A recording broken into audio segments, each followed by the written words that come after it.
अगला explain channel पे। तो आज हम लोग जिस मानव को एक्सप्लेन करने वाले हैं ये शायद पहले से एक्सप्लेन हो सकती है, लेकिन मैं प्रॉमिस करता हूँ कि मैं इसको पूरा एक्सप्लेन करूंगा क्योंकि ये मानव मुझे पसंद आई है। एपिसोड की शुरुआत में हम लोग एक बंदे के घर को देखते हैं और उसी के सामने हम लोग एक फीमेल घोस्ट को देखते हैं और तभी उसको घर के अंदर से एक महक आती है जो कि इंटरनल बॉडी की थी, जो हमारे एमसी की है। इसीलिए वो फीमेल घोस्ट भागते हुए घर की तरफ जाने लगती है क्योंकि अगर वो इंटरनल बॉडी को खा लेगी तो फिर वो डायरेक्ट इमॉर्टल बन जाएगी। घर के अंदर हम लोग हमारे एमसी को देखते हैं जिसका नाम चैंग है और वो पिछले 3 हफ्तों से भूखा है और वो रोस्टेड चिकन के सपने देख रहा है। खैर चैंग भी दूसरी दुनिया से इमॉर्टल वर्ल्ड के अंदर आया है, लेकिन उसके पास कोई भी स्पेशल पावर नहीं है और उसकी सारी मेडियंस ब्लॉक है, इसीलिए वो कल्टीवेट भी नहीं कर सकता है। लेकिन बाकी सारे जितने भी मेन कैरेक्टर्स होते हैं उनके पास गजब गजब की एबिलिटीज होती है, लेकिन हमारा चैंग थोड़ा सा पुअर है। लेकिन चैंग की किस्मत अच्छी थी कि उसकी मुलाकात एक ओल्ड मैन से हो गई थी जिसने चैंग को बता दिया था कि उसकी मेडियंस ब्लॉक है और वो कल्टीवेट नहीं कर सकता है। और दुख की बात तो ये थी कि चैंग के पास इंटरनल बॉडी भी थी जो कि डीमंस और घोस्ट को अपनी तरफ अट्रैक्ट करती है। इसीलिए चैंग के मास्टर ने भी उसे कह दिया था कि बच्चा तुमसे ना हो पाएगा, तुमसे ना हो पाएगा। खैर चैंग के पास इंटरनल बॉडी होने की वजह से कई सारे डिमंस और घोस्ट उसके पीछे पड़े रहते थे, लेकिन ओल्ड मैन जो कि चैंग का मास्टर था वो हमेशा उसकी रक्षा किया करता था और उसे खतरे से बचाता था। इसीलिए चैंग पिछले 3 सालों से इस घर के अंदर बंद है और चुपके रह रहा है और मास्टर ने बाहर की तरफ एक फॉर्मेशन बना दी थी जैसे चैंग की जो इंटरनल बॉडी की महक है वो बाहर की तरफ नहीं जाएगी और जितने भी डिमंस है वो उसके पास नहीं आएंगे। लेकिन चैंग का अब दिमाग खराब हो चुका था, इसीलिए वो नीचे सामान फेंकता है और भगवान से कहता है कि हे मत तो गिरा दो मेरे ऊपर बिजली और मुझे मार दो। फिर भगवान भी कहते हैं कि अच्छा बेटा, और वो उसके पैर के पास एक बिजली गिरा देते हैं जिससे चैंग की फट जाती है और वो 90 डिग्री झुक के माफी मांगता है और चुपचाप फिर से सोने के लिए चला जाता है ताकि वो कैलोरी बचा सके और उसे भूख न लगे। खैर चैंग अपने आंसू बहा ही रहा था कि उसी टाइम पे वहाँ पे फीमेल घोस्ट आती है जो कि चैंग से कहती है, ए राजा, क्या रानी के साथ समय बिताना चाहोगे? चैंग डर के मारे कुछ कर पाता है कि उससे पहले ही फीमेल घोस्ट उसको पकड़ लेती है और उसे चरम सुख की प्राप्ति करवा देती है। चैंग अपने मन के अंदर सोचता है कि उसे सिग्मा बनना है, इसीलिए वो फीमेल घोस्ट को पीछे की तरफ धक्का दे देता है, लेकिन फीमेल घोस्ट का मूड बन चुका था, इसीलिए वो चैंग के ऊपर ही बैठ जाती है और उसे कहती है कि वो दोनों आज मचाएंगे धूम। लेकिन चैंग उससे कहता है कि एक सेकंड, रानी को राजा से प्यार नहीं हो सकता है और क्या तुम इंसान भी हो? जिसपे वो फीमेल घोस्ट पीछे की तरफ जाती है और मुस्कुराते हुए कहती है कि वो रानी नहीं हो सकती है, वो तो असल में एक खूबसूरत सी फीमेल घोस्ट है। जिसे चैंग के गोटे उसके मुंह में आ जाते हैं और वो काफी शौक हो जाता है, जिसे चैंग को याद आता है कि उसके मास्टर ने उसे साफ कहा था कि अगर उसकी मुलाकात गलती से भी किसी घोस्ट या फिर डीमन से हो जाती है तो फिर उसे दुम दबा के वहाँ से भाग लेना है, नहीं तो चैंग घोस्ट के लिए चिकन लेग पीस बन जाएगा। खैर फीमेल घोस्ट अपना तूफानी प्यार दिखाते हुए चैंग को एक लव बाइट देती है और वो उसके कंधे के ऊपर काट लेती है, जिसे चैंग की आह निकल जाती है और वो कहता है कि ओ माँ गो टू टुरू लव। खैर उसे बाद में याद आता है कि वो मरने वाला है, इसीलिए वो अपनी जिंदगी को कोसने लगता है कि वो ऐसे कैसे मर सकता है। खैर उसी टाइम में उसकी किस्मत चमक जाती है और उसके सामने सिस्टम की विंडो आती है। खैर सिस्टम चैंग से कहता है कि देरी से आने के लिए माफ करना, लेकिन आपके पास एबिलिटी कोई भी नहीं होगी, आपको सिर्फ 2 मीटर का एरिया दिया जाएगा और उस एरिया के अंदर आप इनविंसिबल है, महामहिम है, सबसे शक्तिशाली है, भगवान है। इस पे चैंग भी खुश हो जाता है और उसे ऐसा लगता है कि वो ब्रह्मांड की सबसे जरूरी हिस्सा बन चुका है और वो सबसे शक्तिशाली बन चुका है। इसके बाद चैंग फीमेल घोस्ट से कहता है कि अब मेरी बारी है फाइट बैक करने के लिए। इसमें फीमेल घोस्ट पीछे हटती है और वो हंसते हुए चैंग से कहती है, क्या तुम्हें सच में लगता है कि एक मॉडल मुझ जैसे घोस्ट को हरा भी सकेगा? जिसके बाद फीमेल घोस्ट मुस्कुराते हुए चैंग के ऊपर फिर से अटैक करने के लिए आगे बढ़ जाती है और उससे कहती है कि चुपचाप लेट जाओ तो आराम से खाऊंगी। लेकिन चैंग आगे से एक जोरदार पंच मार के कहता है कि चल निकल। चैंग का फिस्ट जैसे ही फीमेल घोस्ट के ऊपर पड़ता है तो वो आसमान में उड़ जाती है और चैंग के फिस्ट में इतनी ज्यादा ताकत थी कि वो घर के छत को तोड़ते हुए आसमान के पार निकल जाता है, जिससे चैंग काफी ज्यादा खुश हो जाता है और सोचता है कि उसके पास भी ताकत आ चुकी है। उसी टाइम में सिस्टम चैंग को बताता है कि उसने फीमेल घोस्ट को मार दिया है, तो फिर उसको रिवॉर्ड के तौर पे 10 फील्ड पॉइंट मिलते हैं। लेकिन फील्ड पॉइंट का इस्तेमाल अपने डोमेन के एरिया को बढ़ाने के लिए कर सकता है, जैसे कि अगर वो अपने डोमेन को अपग्रेड करता है तो उसका एरिया 2 मीटर से 4 मीटर हो जाएगा। जिसपे चैंग अपने मन के अंदर सोचता है कि अगर ऐसा ही चलता रहा तो फिर मैं कुछ दिनों के अंदर सबसे शक्तिशाली बन जाऊंगा, जिसके बाद मेरी 10-12 वाइफ्स होंगी और मैं अय्यास की तरह पूरी जिंदगी जीऊंगा। लेकिन सिस्टम चैंग के सपनों के ऊपर पानी फेर देता है और उसे बताता है कि उसे फील्ड पॉइंट तभी मिलेंगे जब वो बाहर के एरिया को एक्सप्लोर करेगा, नहीं तो उसे मिलेगा बाबा जी का ठुल्लो। जिसपे चैंग उसे उंगली दिखाते हुए कहता है कि मैं तो नहीं करूंगा, ये सब तुम्हारी ड्यूटी है। लेकिन उसी टाइम में भूख की वजह से वो बेचारा बेहोश हो जाता है। उसी टाइम पे हम लोग स्काई को देखते हैं जहाँ पे एक बहुत बड़ा छेद हो चुका था और चैंग का फिस्ट जो था वो सीधा जाके अपर वर्ल्ड की बिल्डिंगों से टकराया था, जिससे वहाँ पे काफी नुकसान हुआ होगा, जिससे लोअर वर्ल्ड के जितने भी डीमन और लोग थे वो सभी हैरान हो जाते हैं और सोचते हैं कि लोअर वर्ल्ड के अंदर ऐसा कौन आ चुका है भाई जो कि अपर वर्ल्ड के लोगों की ऐसे की तैसे कर दे। उसी टाइम पे उन सभी को दिखाई देता है कि अपर वर्ल्ड से एक इमॉर्टल ट्रेजर नीचे की तरफ आ रहा है और इस शॉट को ध्यान से याद रखना, इसी के चक्कर में कई सारे लोगों की जान जाने वाली है और दुनिया के एंड लगने वाले हैं। इसके बाद हम लोग अपर वर्ल्ड को देखते हैं जहाँ पे तबाही मच चुकी थी चैंग की फिस्ट की वजह से और कई सारी बिल्डिंगें टूट चुकी थी। चैंग का फिस्ट किसी खास तरह के टावर से टकराया था जिसके अंदर एक शॉर्ट सील थी और ये वही शॉर्ट है जो नीचे की तरफ गई थी। फिर हम लोग वहाँ पे वल्नरेबल इमॉर्टल को देखते हैं और ये सबसे शक्तिशाली इमॉर्टल है। जिसके बाद वो अपने 12 जनरल्स को वहाँ पे बुलाता है जो वो भी इमॉर्टल्स हैं। 12 के 12 जनरल्स वहाँ पे भागते हुए आते हैं और वल्नरेबल इमॉर्टल को अपनी ग्रीटिंग देते हैं। वल्नरेबल इमॉर्टल उन लोगों से कहता है कि ये टावर मेरे बाप ने खून पसीना बहा के बनाया था और इसके अंदर सूखी रोटी खा के उस शॉर्ट को सील किया था, लेकिन एक अनजान फिस्ट आया और इसे तोड़ दिया और हमारी शॉर्ट लेके चला गया। इसीलिए मैं तुम लोगों को एक काम देता हूँ कि चुपचाप लोअर वर्ल्ड के अंदर जाओ और पता लगाओ कि शॉर्ट कहाँ पे है और उसे फिर से वापस लेके आओ और जिस किसी ने भी ये हरकत करने की जरूरत की है उसकी हड्डियां तोड़ देना और उसे मार देना। इसी के बाद हम लोग चैंग को देखते हैं जिसको होश आता है और उसे याद जाता है कि खाली पेट होने की वजह से वो बेहोश हो गया था। तभी उसके सामने मिट्टी आके गिरती है और वो सोचता है कि चलो मिट्टी खा के पेट भर लेते हैं, लेकिन वो बाद में मिट्टी फेंक के कहता है कि मैं 21वीं सदी का बंदा हूँ, इतने बुरे दिन नहीं आए हैं कि मिट्टी खा के अपना पेट भरूंगा।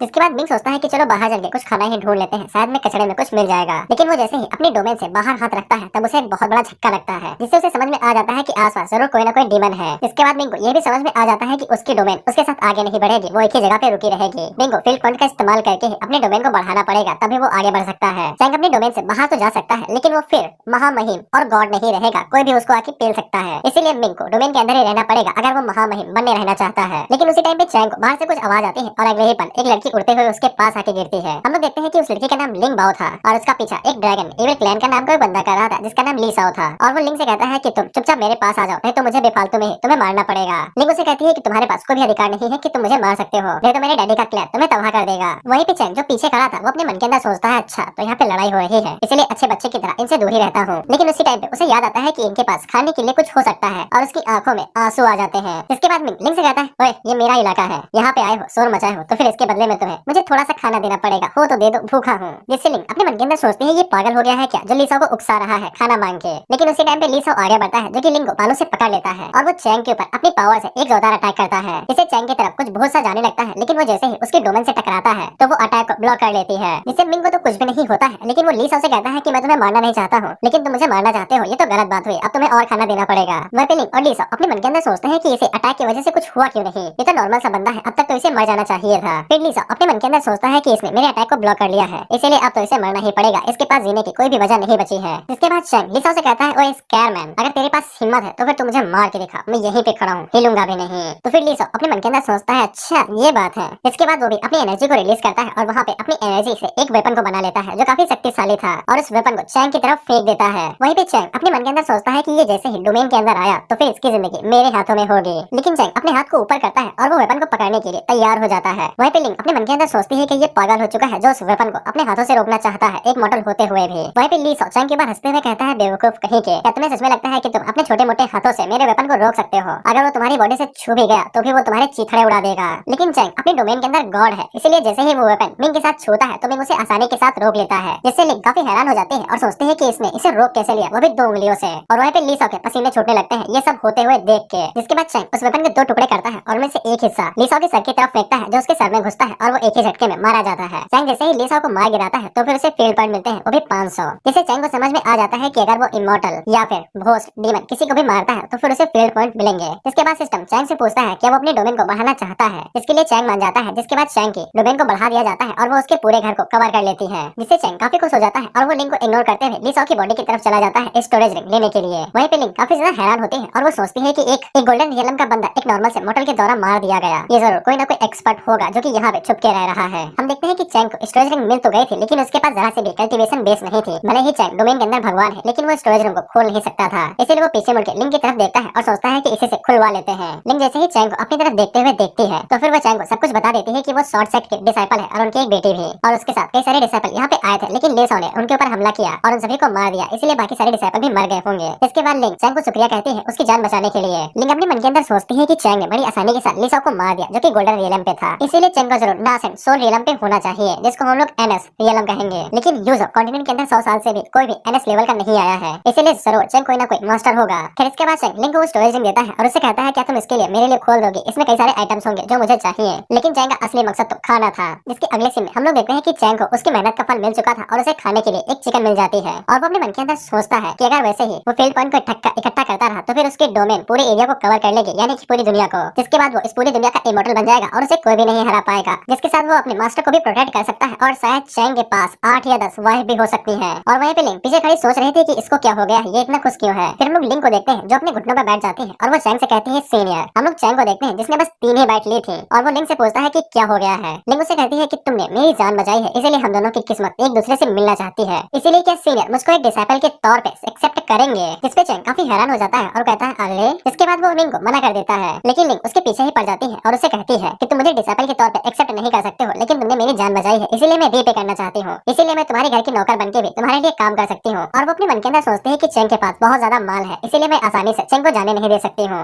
लेकिन चैंग उसको डिसेबल के तौर पे मना कर देता है और वो अपने मन के अंदर सोचता है कि अगर मैं इसे डिसेबल के तौर पे ले भी लूं तो मैं इसे सिखाऊंगा क्या। पहले तो मैं ताश कुत्तों को खेलना सिखाया करता था, लेकिन मैं इसे ये भी नहीं सिखा सकता हूँ, इसीलिए बेहतर यही होगा कि मैं लोगों को मिसलीड ना करूँ। लेकिन उसे बाद में याद आता है कि वो अपनी डोमेन से बाहर नहीं निकल सकता है, नहीं तो वो मारा जाएगा। और चैंग को किसी ऐसे की जरूरत थी जो उसके लिए खाना और पानी लेके आए बाहर से, नहीं तो वो यहीं पे भूखा मर जाएगा। उसी टाइम पे लिंग भी मासूमियत से चैंग की तरफ देखने लगती है और उसे कहती है प्लीज। इसीलिए चैंग अपने मन के अंदर सोचता है कि मुझे कोई टूल मिल रहा है जो बाहर से मेरे लिए खाना लेके आ सकता है, और वैसे भी मैं अपने डोमेन के अंदर महामहिम हूँ, मेरे जैसा शक्तिशाली इस डिसाइपल को और कोई भी नहीं मिलेगा। इसीलिए चैंग उसको एक्सेप्ट कर लेता है और वो लिंग से कहता है कि चैंग यहाँ 10,000 साल पुराने सेज ऑफ सिक्स पाथ को यहाँ पे पास करके आया है और वो एक इमॉर्टल है। अगर लिंग उसको अपने मास्टर के तौर पे एक्सेप्ट करना चाहती है तो फिर उसको एक टेस्ट देना पड़ेगा, और जब लिंग उस टेस्ट को पास कर लेगी तब वो एक ऑफिशियल डिसाइपल बन जाएगी। इसीलिए लिंग काफी खुश हो जाती है और वो अपना माथा चैंग के सामने टेक देती है और उसे कहती है कि उसे खुशी होगी। उसी टाइम पे सिस्टम चैंग को बताता है कि उसने लिंग को अपने डिसाइपल के तौर पे एक्सेप्ट कर लिया है, इसीलिए उसको रिवॉर्ड के तौर पे 10 फील्ड पॉइंट दिए जाते हैं, जिससे चैंग खुशी के मारे उछलने लगता है और वो सोचता है कि डिसाइपल को एक्सेप्ट करके भी उसे रिवॉर्ड के तौर पे फील्ड पॉइंट मिल सकते हैं। लेकिन उसी टाइम पे लिंग आगे बढ़ती है जो कि चैंग को सूंघ के उससे कहती है कि तुम कितने दिन से नहीं नहाए हो। इस पे चैंग आगे से कहता है कि फालतू की बकवास करना बंद करो और बाहर जाके बारिश हो रही है तो वहाँ पे बर्तन लगा दो और मेरे लिए नहाने का इंतजाम करो। इसके बाद लिंग इंतजाम करने के लिए निकल जाती है और चैंग खुद को सूंघते हुए कहता है कि मैं सच में बदबू मार रहा हूँ। लेकिन जब वो खुद को सूंघता है तब वो कहता है कि हाँ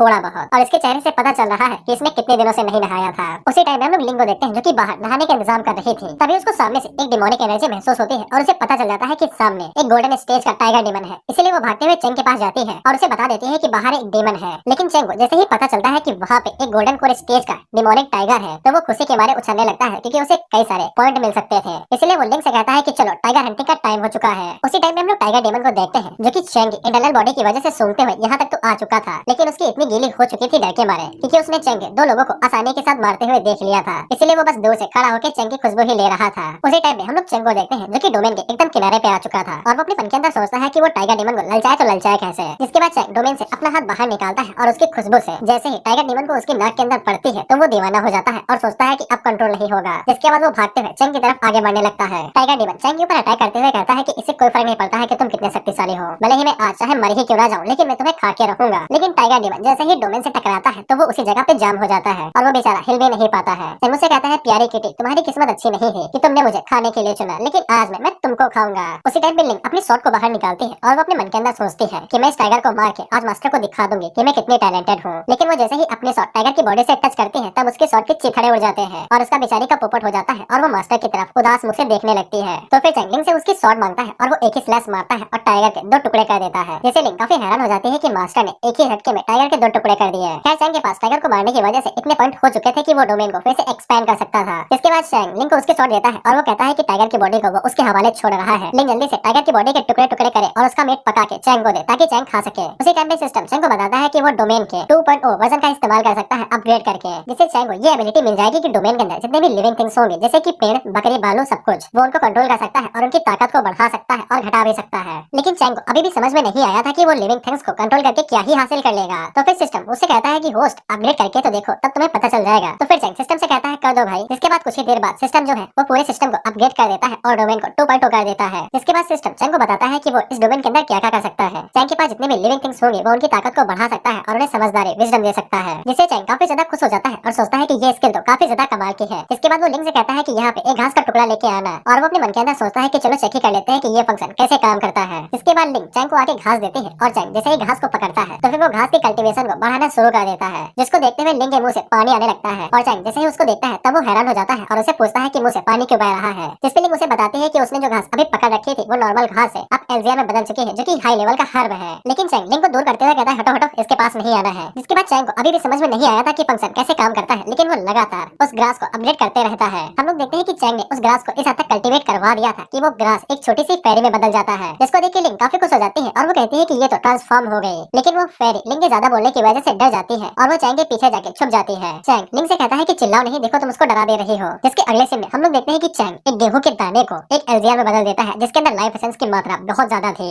जिसके बाद वो एल्जियर को खाने के लिए लिंग को दे देता है, जिसको बाकी लिंग काफी ज्यादा खुश हो जाती है और वो अपने मन के अंदर सोचती है कि उसका मास्टर बहुत कमाल का है, उसके पास एक नॉर्मल सी चीज भी आ जाए तो उसको कमाल के एल्जियर में बदल देती है। जिसके बाद लिंग जल्दी से उस एल्जियर को खा लेती है और वो जैसे ही उसको खाती है तो वो ब्रेक थ्रू कर जाती है। जिसके बाद लिंग वहीं पे बैठ जाती है और वो कल्टीवेट करके एसेंस को एब्जॉर्ब करने की कोशिश करने लगती है। चैंग अपने मन के अंदर सोचता है कि लिंग ने ब्रेक थ्रू कर लिया है तो फिर मुझे पॉइंट मिले हैं, अगर मैं इसी तरह से कई सारे डिसाइपल्स को अपना बना लूं तो फिर मुझे ज्यादा देर नहीं लगेगी इस दुनिया के ऊपर अपने डोमेन को फैलाने में, जिसके बाद मैं इस दुनिया का राजा बन जाऊंगा। उसी टाइम पे चैंग उस फेरी का नाम सौ बैन रख देता है। जिसके बाद चैंग अपने मन के अंदर सोचता है कि 2 वर्जन के सेकंड फंक्शन क्या हो सकता है और उसकी एबिलिटी क्या होगी। लेकिन उसी टाइम पे चैंग को कुछ महसूस होता है और उसी के सामने एक स्वॉर्ड आके गिरती है। वो लोग सोच रहे थे कि ये स्वॉर्ड आखिर है क्या चीज। उसी टाइम पे लिंग चैंग को बताती है कि ये इमॉर्टल का ट्रेजर भी हो सकती है जो डायरेक्ट अपर वर्ल्ड से आया होगी। लेकिन चैंग को कुछ भी समझ में नहीं आता है कि इमॉर्टल ट्रेजर क्या होता है। तो फिर लिंग उसे बताती है क्या तुम्हें पता नहीं कि कल रात किसी ने आसमान के ऊपर एक पंच मारा था और उस पंच ने अपर वर्ल्ड को चीर दिया था, इसलिए वो ट्रेजर ऊपर से नीचे गिरा होगा। जिस पे चैंग कहता है कि ये तो बड़े दुख की बात है कि मैं अपनी आंखों से इसे देख नहीं सका। जिसके बाद चैंग आगे बढ़ता है जो कि उस स्वॉर्ड को ऊपर उठा लेता है और वो अपने मन के अंदर सोचता है कि इसके ऊपर तो जंग लगी हुई है और ये काफी कमजोर भी है, इसीलिए क्यों ना मैं अपनी स्किल का इस्तेमाल करके इसको अपग्रेड कर देता हूँ। जिसके बाद चैंग अपनी स्किल का यूज करता है और वो इमॉर्टल स्वॉर्ड को एकदम नई नवेली बना देता है। यहाँ तक कि वो स्वॉर्ड भी काफी ज्यादा खुश हो जाती है। लेकिन चैंग अपने मन के अंदर सोचता है कि इसको रिपेयर करने के बावजूद ये शक्तिशाली तो हो गई है, लेकिन अगर मैं अपनी हल्की सी भी ताकत को बढ़ा दूं तो फिर इस स्वॉर्ड के टुकड़े टुकड़े हो जाएंगे। पता नहीं ये लोग इसके पीछे क्यों दीवाने हैं, जिससे वो स्वॉर्ड गुस्सा होने लगती है क्योंकि चैंग उसकी बेइज्जती जो कर रहा था। इसीलिए चैंग उस स्वॉर्ड को लिंग को दे देता है और उसे कहता है कि तुम इसे रख लो अगर ये तुम्हें इतनी पसंद आई है। लिंग जैसे ही उस स्वॉर्ड को अपने हाथों में पकड़ती है तब उसको महसूस होता है कि ये स्वॉर्ड सच में शक्तिशाली है, कि उस स्वॉर्ड के अंदर से एनर्जी का ड्रैगन भी बन रहा था और वो अपने मन के अंदर सोचते हैं कि मास्टर के रिपेयर करने के बाद ये और ज्यादा शक्तिशाली हो गई है। जिसके बाद वो खुशी के मारे रोते हुए चैंग से कहते हैं कि चैंग काफी ज्यादा दयालु है, तो चैंग ने उसको ये स्वॉर्ड ऐसे ही दे दी। जिसके बाद लिंग अपने मन के अंदर सोचते हैं कि चैंग काफी दयालु है, इसीलिए वो हमेशा उसकी सेवा करती रहेगी। चैंग लिंग से कहता है कि चलो मैं तुम्हारी मदद कर देता हूँ थोड़ी साफ सफाई में। जिसके बाद चैंग अपनी डोमेन का इस्तेमाल करता है और पूरे एरिया को एक ही बार में चकाचक कर देता है, जिससे लिंग काफी हैरान हो जाती है क्योंकि उसे काफी मेहनत करनी पड़ती थी इस पूरे एरिया को साफ करने में, लेकिन चैंग ने बस चुटकी बजाते ही उसे साफ कर दिया। जिसके बाद वो दोनों ही अपने टेबल को इस तरह से चमकता हुआ देख के खुश हो जाते हैं। तभी चैंग देखता है कि सौ बैन सो चुकी थी और उसे समझ में नहीं आता है कि वो इतनी कमजोर कैसे हो सकती है कि वो थोड़ी ही देर में सो जाती है और उसे लगता है कि ट्रांसफॉर्मेशन करने की वजह से वो थोड़ा सा वीक पड़ गई है। लेकिन उसी टाइम पे हम लोग देखते हैं कि वहाँ पे टेंपल को तोड़ते हुए ली बाटियान नाम का एक बंदा आता है जो कि गोल्डन कोड के 9th लेवल पे था और ये इविल ड्रैगन का लॉर्ड है जो कि वहाँ पे लिंग को ढूंढते हुए आया था और वो जैसे ही लिंग को जिंदा देखता है तो वो काफी गुस्सा हो जाता है। उसी टाइम पे वहाँ पे 2-3 लोग और आ जाते हैं जो कि ली साओ को ढूंढ रहे थे और ली साओ इन लोगों का आदमी था। वहीं पे लिंग डरते हुए चैंग को बताती है कि ये सभी लोग इविल ड्रैगन से है और ये सभी लोग बुरे लोग हैं और ये सभी लोग ली साओ का यहाँ पे बदला लेने के लिए आए हैं। बाटियान अपने मन के अंदर सोचता है कि ली साओ यहाँ से गायब है और जो इमॉर्टल स्वॉर्ड है वो पहले ही शॉर्ट सेक्टर वालों के हाथों में जा चुकी है, लेकिन उसी टाइम पे वो डोमेन के अंदर थे इसलिए वहाँ पे स्पेशल एनर्जी बहुत ज्यादा थी और उन्हें पूरा यकीन हो जाता है कि ये पूरी जगह स्पेशल लैंड के लिए ही बनी है, इसलिए स्पेशल स्वॉर्ड यहाँ पे आके गिरी। उसी टाइम पे वहाँ पे घोस्ट बोन सेट के लोग भी आ जाते हैं जिनके साथ उनका पैट्रियार्च कियान टो भी था और उसकी नजर जैसे ही चैंग के कंधे के ऊपर बैठी हुई सौ बैन के ऊपर पड़ती है तो वो अपने मन के अंदर सोचता है कि यहाँ पे स्पेशल ग्रास की ट्रांसफॉर्मेशन वाली फॉर्म भी है। यहाँ पे कई सारी ऐसी चीजें हैं जो कि ये पूरी जगह एक इमॉर्टल लैंड में बदल जाती है, इसीलिए मैं इन सभी चीजों को रखने वाला हूँ। उसी टाइम पे बाटियान कियान टो के ऊपर अटैक करते हुए कहता है कि ये पूरी जगह मेरी है और यहाँ पे हर एक चीज भी मेरी है, इसलिए अब तुम यहाँ से दफा हो सकते हो। कियान टो भी आगे से अपने वेपन को बाहर निकाल लेता है और वो कहता है कि ये जगह किसकी है अब तो सिर्फ फाइट करने से ही पता चलेगा। जिसके बाद वो दोनों एक दूसरे से फाइट करने के लिए रेडी हो ही रहे थे कि उसी टाइम पे वहाँ पे चैंग जाग उठता है और वो उन लोगों से कहता है कि तुम लोग पहले ही इस बात के ऊपर आ चुके हो कि कौन इस जगह को लेने वाला है, लेकिन क्या तुमने पहले इस बारे में जाना भी है कि ये जगह किसकी है? इस जगह का मालिक मैं हूँ और तुम लोग यहाँ से एक पत्ती भी नहीं ले जा सकते हो। बाटियान चैंग से कहता है कि तुम इस जगह के ओनर हो। जिसके बाद वो उनके ऊपर अटैक करते हुए कहता है कि ये पूरी जगह मेरी है और इस जगह का पूरा अधिकार मेरे पास है। उसी टाइम पे कियान टो भी आगे से हमला करते हुए कहता है कि ये पूरी जगह घोस्ट बोन वालों की है, यहाँ पे कोई भी अपना अधिकार नहीं जमा सकता है और वो दोनों ही चैंग को पूरी तरीके से इग्नोर कर रहे थे। चैंग अपने मन के अंदर सोचता है कि ये दोनों बुड्ढे आपस में ही व्यस्त है, मैं अभी के अभी इन्हें पलक झपकते ही मार सकता हूँ, लेकिन ये दोनों अभी तक डोमेन के अंदर नहीं आए हैं इसलिए मैं कुछ भी नहीं कर सकता हूँ। उसी टाइम पे लिंग उन दोनों बुड्ढों के ऊपर चिल्लाते हुए कहते हैं कि मास्टर का यहाँ पे होना ही बहुत खतरनाक है और सॉलिन पहले ही यहाँ पे मारा जा चुका है, जिससे बाटियान काफी ज्यादा हैरान हो जाता है और वो चैंग से पूछता है क्या तुमने सच में उसे मार दिया? जिस पे चैंग आगे से कहता है कि वो कुछ ज्यादा ही उड़ रहा था इसलिए मैंने उसे मार दिया है, लेकिन बाटियान को चैंग की बातों के ऊपर विश्वास नहीं होता है। जिसके बाद वो नीचे उतर आता है और वो चैंग से कहता है कि तुम झूठ बोल रहे हो। जिसके बाद वो अपने पास से एक सील को बाहर निकालता है और वो बताता है कि उसने कई सारे लोगों की जिंदगियां ली है इस सील को बनाने के लिए और उसने इतने ज्यादा लोगों को मारा है कि उसे भी नहीं पता है कि उसने कितने खून किए हैं। उसी टाइम पे कियान भी आगे बढ़ता है, जिसके बाद वो दोनों एक साथ चैंग के ऊपर हमला करने के लिए आगे बढ़ने लगते हैं। चैंग अपने मन के अंदर कहता है कि बहुत सही, दोनों के दोनों आ जाओ, लेकिन उसी टाइम पे हम लोग निंग को देखते हैं जो कि इस बात से नाराज हो जाती है कि वो दोनों मिलकर चैंग की बेइज्जती कर रहे थे। जिसके बाद निंग चैंग को बताती है कि बाटियान की वजह से ही उसके सारे साथी मारे गए थे और ली साओ को बाटियान ने ही उनके पीछे भेजा था।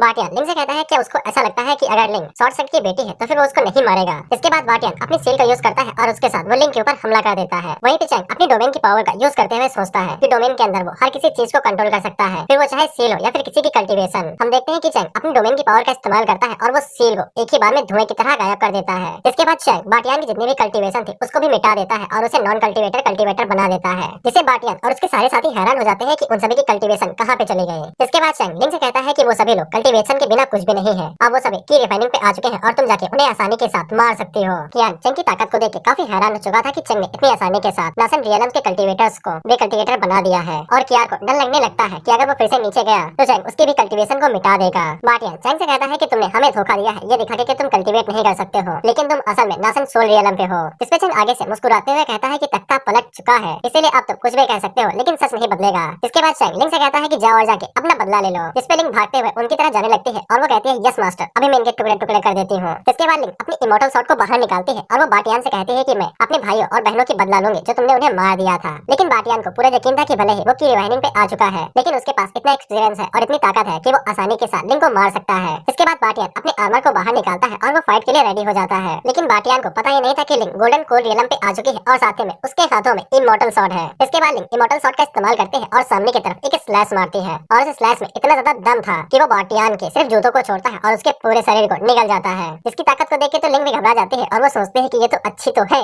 लेकिन कुछ ज्यादा ही डरावनी है। वहीं पे कियान अपने मन के अंदर सोचता है कि उस लड़की के हाथों में जरूर हेवनली ट्रेजर होगा, तभी वो इतना ताकतवर स्लैश कर पाई है और इतनी दूरी से मैं आसानी से उसके ऊपर अटैक कर सकता हूँ और उसके बाद फाइट बैक करने का भी टाइम नहीं होगा। जिसके बाद में वो स्वॉर्ड लेके यहाँ से भाग जाऊंगा, जिसके बाद मेरा घोस्ट बोन सेट काफी ज्यादा ऊंचे दर्जे में आ जाएगा। और कियान ये सब सोचते हुए अपनी पैनी मुस्कान दे ही रहा था कि तभी उसको चेंग का भयानक ऑरा महसूस होता है और उसे याद आता है कि वो चेंग के बारे में भूल ही चुका था। अगर कियान ने 1 इंच भी आगे अपना कदम बढ़ा दिया होता तो चेंग ने उसे वहीं पे खत्म कर दिया होता। इसीलिए कियान सोचता है कि उसे अभी के लिए यहाँ से कल्टी मार लेनी चाहिए और कुछ दिनों बाद वो अपने पूरे सेट के साथ आएगा स्वॉर्ड को लेने और चेंग को मारने के लिए। इसके बाद वो लोग वहाँ से जा ही रहे थे कि तभी हम लोग लिंग को देखते हैं जो कि मुस्कुराते हुए कहते हैं कि मास्टर अभी भी यहाँ पे कई सारे बुरे लोग बचे हुए हैं। इसके बाद लिंग उनकी तरफ बढ़ते हुए कहती है कि डरो नहीं, पास ही में रहो, मैं बड़े प्यार से मारूंगी। वो सभी जैसे ही लिंग को अपनी तरफ आते हुए देखते हैं तो तुरंत वहाँ से भागने लगते हैं, लेकिन उसी टाइम पे लिंग शॉट का इस्तेमाल किसी तीर की तरह करते हैं और वो स्यू स्यू करके ऊपर की तरफ एनर्जी को शूट करती है। वो एनर्जी जैसे ही उन लोगों से टकराती है तो फिर वो फलों की तरह नीचे गिरने लगते हैं। लिंग जैसे ही उन लोगों को मारती है तो जो फील्ड पॉइंट है वो सभी चैंग को मिलते हैं, जिससे चैंग को समझ में आ जाता है कि अगर लिंग उसकी तरफ से किसी को मारती है तो उसे फील्ड पॉइंट मिलेंगे। खैर चैंग फील्ड पॉइंट का तुरंत यूज कर लेता है और अपने डोमेन के साइज को बढ़ा देता है, जिससे जो बेचारे वहाँ से भागने की कोशिश कर रहे थे वो बेचारे भाग नहीं पाते हैं और वहीं पे कैद हो जाते हैं। जिसके बाद लिंग फिर से चैंग के पास आती है और वो बड़े प्यार से कहती है कि घोस्ट बोन वाले काफी इवल लोग हैं, वो जिंदा इंसानों को रिफाइन करते हैं और उन्हें घोस्ट स्लेव में बदल देते हैं, इसलिए उनका पूरा सेट इवल सेट है। इसलिए मास्टर चलो हम लोग स्वॉर्ड से उनके टुकड़े टुकड़े कर देते हैं। कियान जैसे ही ये सभी बातें सुनता है तो वो लिंग से कहता है कि झूठ बोलना बंद करो, क्या हमको मरवाओगे? तो फिर कियान उड़ते हुए आता है और वो अपने घुटनों पर बैठ जाता है और वो बड़े प्यार से चैंग को मक्खन लगाते हुए कहता है सीनियर,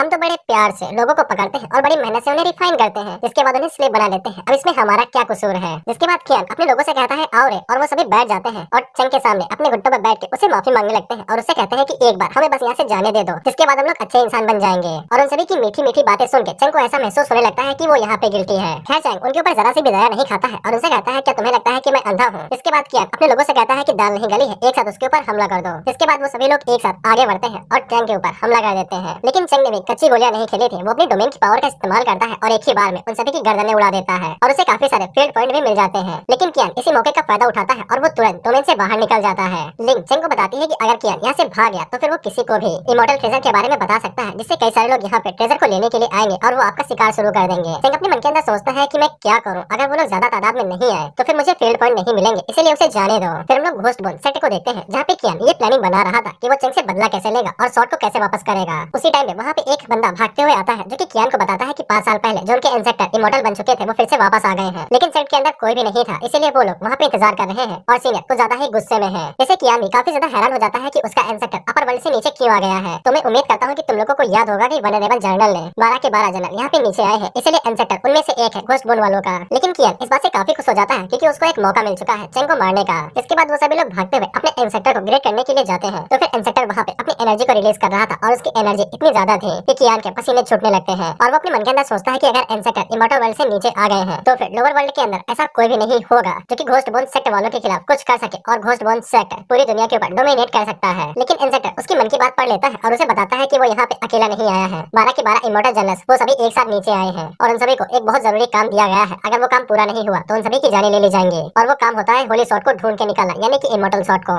इंसेक्टर कियान को बताता है कि कुछ ही दिनों पहले यहाँ पे एक बहुत बड़ा धमाका हुआ था जिससे अपर वर्ल्ड का रास्ता खुल चुका था और होली स्वॉर्ड नीचे आके गिरी थी, इसीलिए अगर होली स्वॉर्ड उन्हें नहीं मिलती है तो सभी इमोर्टल एक साथ मिलकर इस पूरी दुनिया को तबाह कर देंगे। इस पे कियान आगे से बताता है कि उसे पता है कि होली स्वॉर्ड कहाँ पे है, तो फिर इंसेक्टर चिल्ला के पूछता है कि जल्दी से बताओ कहाँ पे है। तो फिर कियान उन्हें बता देता है कि इमोर्टल सॉर्ड इमोर्टल टेंपल के अंदर है, यानी कि चैंग डोमेन के अंदर। उसी टाइम पे हम लोग चैंग और लिंग को देखते हैं, जहाँ पे लिंग ने उसके लिए सूप बनाया था। लिंग चैंग से पूछते हैं कि सूप कैसा बना है, इस पे चैंग आगे से कहता है बढ़िया तो है, बस अगली बार नमक डालना मत भूलना। खैर इसके बाद चैंग बिना नमक का सूप पीते हुए सोचता है कि वो डोमेन के अंदर बाहुबली है, वो किसी को भी शिव शिव करके मार सकता है। लेकिन जैसे ही वो डोमेन से बाहर जाता है तब वो इतना कमजोर बन सकता है कि वो लिंग को भी प्रोटेक्ट नहीं कर सकता है। इसीलिए चैंग अपने मन के अंदर सोचता है कि यहाँ पे कोई ऐसा तरीका हो सकता है जिससे लिंग की कल्टीवेशन को जल्दी बढ़ाया जा सके। और थोड़ा सा दिमाग चलाने के बाद उसे याद आता है कि जैसे उसने 100 वाइन की टेक्निक को बढ़ा दिया था, उसकी एनर्जी को बढ़ा के, उसी तरह से वो लिंग के ऊपर भी उसकी कल्टीवेशन बढ़ा सकता है, क्योंकि वो सभी लोग डोमेन के अंदर ही हैं। इसीलिए चैंग काफी खुश हो जाता है। जिसके बाद वो लिंग को पकड़ता है और उसे अपने साथ ले जाने लगता है और उसे बताता है कि उसे एक ऐसी टेक्निक के बारे में पता चला है जिससे कि लिंग की कल्टीवेशन काफी ज्यादा बढ़ जाएगी।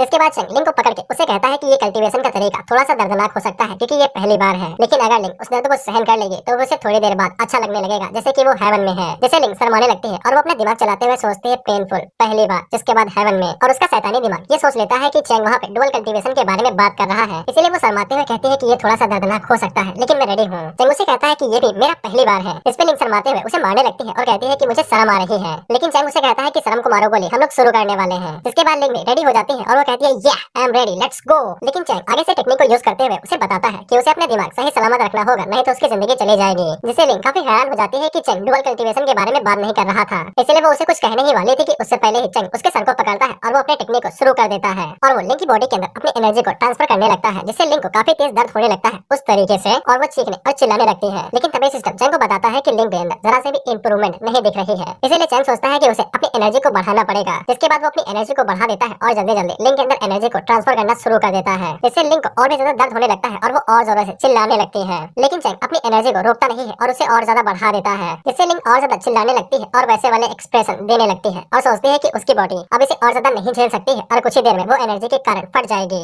जिसपे चैंग लिंग से कहता है कि उसे कोई ना कोई रीजन ढूंढना ही पड़ेगा कि वो ताकतवर क्यों बनना चाहती है, वो ताकतवर किस लिए बनना चाहती है। जिसपे लिंग को याद आता है कि वो अपनी स्वॉर्ड एकेडमी के लिए ताकतवर बनना चाहती थी, ताकि वो उसे सपोर्ट कर सके, क्योंकि उसके पास जरा सा भी टैलेंट नहीं है और उसके फादर हमेशा उससे कहा करते थे कि वो बिना टैलेंट के पैदा हुई है, वो यूजलेस है। लेकिन इसके बावजूद उसके फादर उसे काफी पसंद करते थे, इसीलिए लिंग को उसका रीजन मिल जाता है कि वो अपनी स्वॉर्ड एकेडमी को इनहेरिट करना चाहती है और वो उससे पहले नहीं मर सकती है और उसे चैंग के साथ अभी पूरी दुनिया घूमनी है, इसीलिए वो ऐसे तो नहीं मरने वाली है। इसके बाद वो सारी एनर्जी को एब्जॉर्ब कर लेती है। उसी टाइम पे हम लोग आसमान से एक बिजली नीचे गिरते हुए देखते हैं, जो कि डोमेन के ऊपर गिरती है लेकिन डोमेन के अंदर नहीं जाती है, और हमें पता चलता है कि ये थंडर सुप्रीम है और ये किसी की भी कल्टीवेशन बढ़ा सकती है। और ये चैंग के ऊपर काफी जोरों से गुस्सा है, क्योंकि चैंग इसकी पावर को बिना किसी इजाजत के यूज कर रहा था। खैर ये सुप्रीम थंडर साइड कैरेक्टर है, इसलिए चैंग का कुछ भी नहीं उखाड़ सकती है। इसके बाद चैंग लिंग को अपनी गोद में उठा लेता है और वो अपने मन के अंदर सोचता है कि यहाँ पे 9 लेवल्स होते हैं, लेकिन लिंग की जो क्वालिफिकेशन है वो चैंग की एबिलिटी की वजह से काफी ज्यादा बढ़ गई है। इसीलिए चैंग सोचता है कि पता नहीं लिंग की क्वालिफिकेशन किस हद तक आगे बढ़ गई है। उसी टाइम हम लोग सुप्रीम थंडर को देखते हैं, जो कि उन दोनों के इस तरह से प्यार मीठी बातें करते हुए देख के गुस्सा हो चुका था। इसीलिए वो जंगल के बीच में अपनी थंडर गिराता है, जिससे वो सभी को बता देता है कि उसकी पावर को किसी ने इनहेरिट किया है। बेसिकली सुप्रीम थंडर चैंग के लिए गड्ढा खोद रही थी, क्योंकि अगर किसी को भी पता चल गया कि लिंग ने सुप्रीम थंडर की इनहेरिट हासिल की है, इसलिए कई सारे डीमन लिंग को लेने के लिए जाएंगे ताकि वो उसे अपने डिसाइपल बना सके, और इसके लिए उन्हें चैंग से फाइट करनी पड़ेगी। उसी टाइम पे हम लोग 3 डीमन किंग को देखते हैं, जिनमें से पहली फॉक्स डीमन थी और ये नासेंट सोल रियलम पे है और इसका नाम होंग ही है। उसी के पीछे हम लोग 2 और डीमन किंग को देखते हैं, जिनमें से बुल वाले का नाम था टोबा और ये भी सोल नासेंट रियलम पे है। उसी के पीछे हम लोग आखिरी डीमन किंग को देखते हैं और इसका नाम है स्नेक इनवर्स और ये भी सोल नासेंट रियलम पे है। उसी टाइम पे उन तीनों की नजर लिंग के ऊपर पड़ती है, जो कि सुप्रीम थंडर के पास जा रही थी उसकी पावर को एब्जॉर्ब करने के लिए, जिसको भाई बेसिकली चैंग ने समन किया था। उन तीनों की नजर जैसे ही लिंग के ऊपर पड़ती है तो वो तीनों उसी की तरफ आगे बढ़ने लगते हैं, ताकि वो तीनों उनमें से कोई एक लिंग को अपना डिसाइपल बना सके। उसी टाइम हम लोग सुप्रीम थंडर को देखते हैं, जो कि चैंग के ऊपर गुस्सा हो जाती है और उसे कहती है कि तुमने चीटिंग की है, अगली बार बुलाया तो तुम्हें मार दूंगी। हम देखते हैं कि वो तीनों जैसे ही चैंग के डोमेन के पास पहुंचते हैं, तब उन्हें दिखाई देता है कि लिंग बैठ के कल्टीवेट कर रही थी और उसकी जितनी भी एबिलिटीज थी वो सभी हाई क्वालिटी पे जा चुकी थी और उसकी क्वालिफिकेशन काफी ज्यादा हाई चुकी थी। और लिंग अभी 18 साल की थी और वो जैसे जैसे बड़ी होती जाएगी तो फिर उसकी जो पावर है वो और भी ज्यादा बढ़ती जाएगी। इसीलिए वो तीनों आपस में कहते हैं कि उन्हें हेवनली सॉर्ड नहीं चाहिए, अब वो लोग सिर्फ लिंग को चाहते हैं, क्योंकि अगर वो लोग लिंग को अपना डिसाइपल बना लेंगे तो ये और ज्यादा अच्छी बात रहेगी। उसी टाइम पे लिंग जैसे जैसे कल्टीवेट करके वो ब्रेक थ्रू कर रही थी तो फिर चैंग को लगातार फील्ड पॉइंट मिलते हुए जा रहे थे और उसे करीब कम से कम 10-15 हजार फील्ड पॉइंट मिल चुके थे। जिसके बाद वो दोनों चुपचाप आके घास के पीछे छुप जाते हैं और आपस में बात करते हुए कहते हैं कि ये अभी सिर्फ कल्टीवेट कर रही है, लेकिन कल्टीवेट करते हुए इसकी क्वालिटी और ज्यादा बढ़ती जा रही है। होंग उन दोनों से कहती है कि मैं और ज्यादा रुक नहीं सकती हूँ, मुझे ये लड़की चाहिए। इसके बाद वो तुरंत लिंग की तरफ आगे बढ़ने लगती है, लेकिन उसी टाइम पे टोबा उसकी पूंछ पकड़ लेता है और उसे कहता है कि मुझको भी वो चाहिए, मैं चाहता हूँ कि वो मुझे अपना मास्टर बने। होंग उसे कहते हैं कि तुम्हारा जैसा बुल डीमन उसे क्या सिखाएगा। इसके बाद वो दोनों आपस में ही लड़ने लगते हैं, ये कहते हुए कि वो मेरी है। लेकिन उसी टाइम पे स्नेक आगे बढ़ता है और वो कहता है कि तुम लोग लड़ते रहो, मैं उसे अपना बना लूंगा। लेकिन होंग तुरंत अपनी फॉक्स फॉर्म में आ जाती है, जो उसके ऊपर हमला कर देती है। तो फिर स्नेक भी अपनी स्नेक फॉर्म में आ जाता है और वो दोनों आपस में लड़ने लगते हैं। इसीलिए टोबा भी अपनी बुल फॉर्म में आ जाता है, लेकिन वो उन दोनों से लड़ता नहीं है और उनसे कहता है क्यों ना हम लोग चल चल के उस लड़के से ही पूछ लेते हैं कि वो किसके डिसाइपल बनना चाहती है। बेफालतू में लड़ने का कोई भी फायदा नहीं है। उसी टाइम पे हम लोग लिंक को देखते हैं जिसको होश आ चुका था। चैंग उसके सर को सहलाते हुए कहता है कि ये बहुत अच्छी बात है कि तुम गोल्डन कोर की पीक रियल पे ब्रेक थ्रू कर चुकी हो और तुमने जो कुछ भी हासिल किया है ये तुम्हारी खुद की मेहनत पे है। जिससे लिंक काफी ज्यादा खुश हो जाती है और वो सोचते हैं कि गोल्डन कोर रियलम की पीक इस लेवल पे तो मेरे सेट के एल्डर रहते हैं। इसके बाद लिंक वहाँ से जा ही रही थी कि तभी चैंग उसे 3-4 स्टोरेज रिंग देता है और उसे कहता है कि ये तुम्हारा रिवॉर्ड है कि तुमने काफी अच्छे से लेवल अप किया है और इसी के साथ इसके अंदर जितने भी रिसोर्स है तुम उनका इस्तेमाल कर सकती हो। जिससे लिंक और ज्यादा खुश हो जाती है और वो सोचती है कि उसका मास्टर कितना ज्यादा अच्छा है जो उसको सब कुछ फ्री में ही दे देता है। लेकिन चैंग कोने में जाके सोचता है कि वो इन सभी रिसोर्स का इस्तेमाल खुद नहीं कर सकता है क्योंकि वो डोमेन के अंदर खुद ब खुद एक गॉड है। लेकिन उसी टाइम पे वो तीनों डीमन लिंक से कहते हैं छोटी लड़की यहाँ पे देखो। सबसे पहले टोबा आगे बढ़ता है क्योंकि अपने बारे में लिंक को सब कुछ बता देता है कि वो फॉरबिडन डीमन किंग है। जिसके बाद वो अपने पास से 3 गोल्डन पेटल निकालता है जो कि एसेंस होती है और वो लिंक की बताता है कि अगर वो इनको एब्जॉर्ब कर लेगी तो उसकी बॉडी टेम्पर हो जाएगी और वो आसानी के साथ नासन सोल्ट रियलम के अंदर चली जाएगी।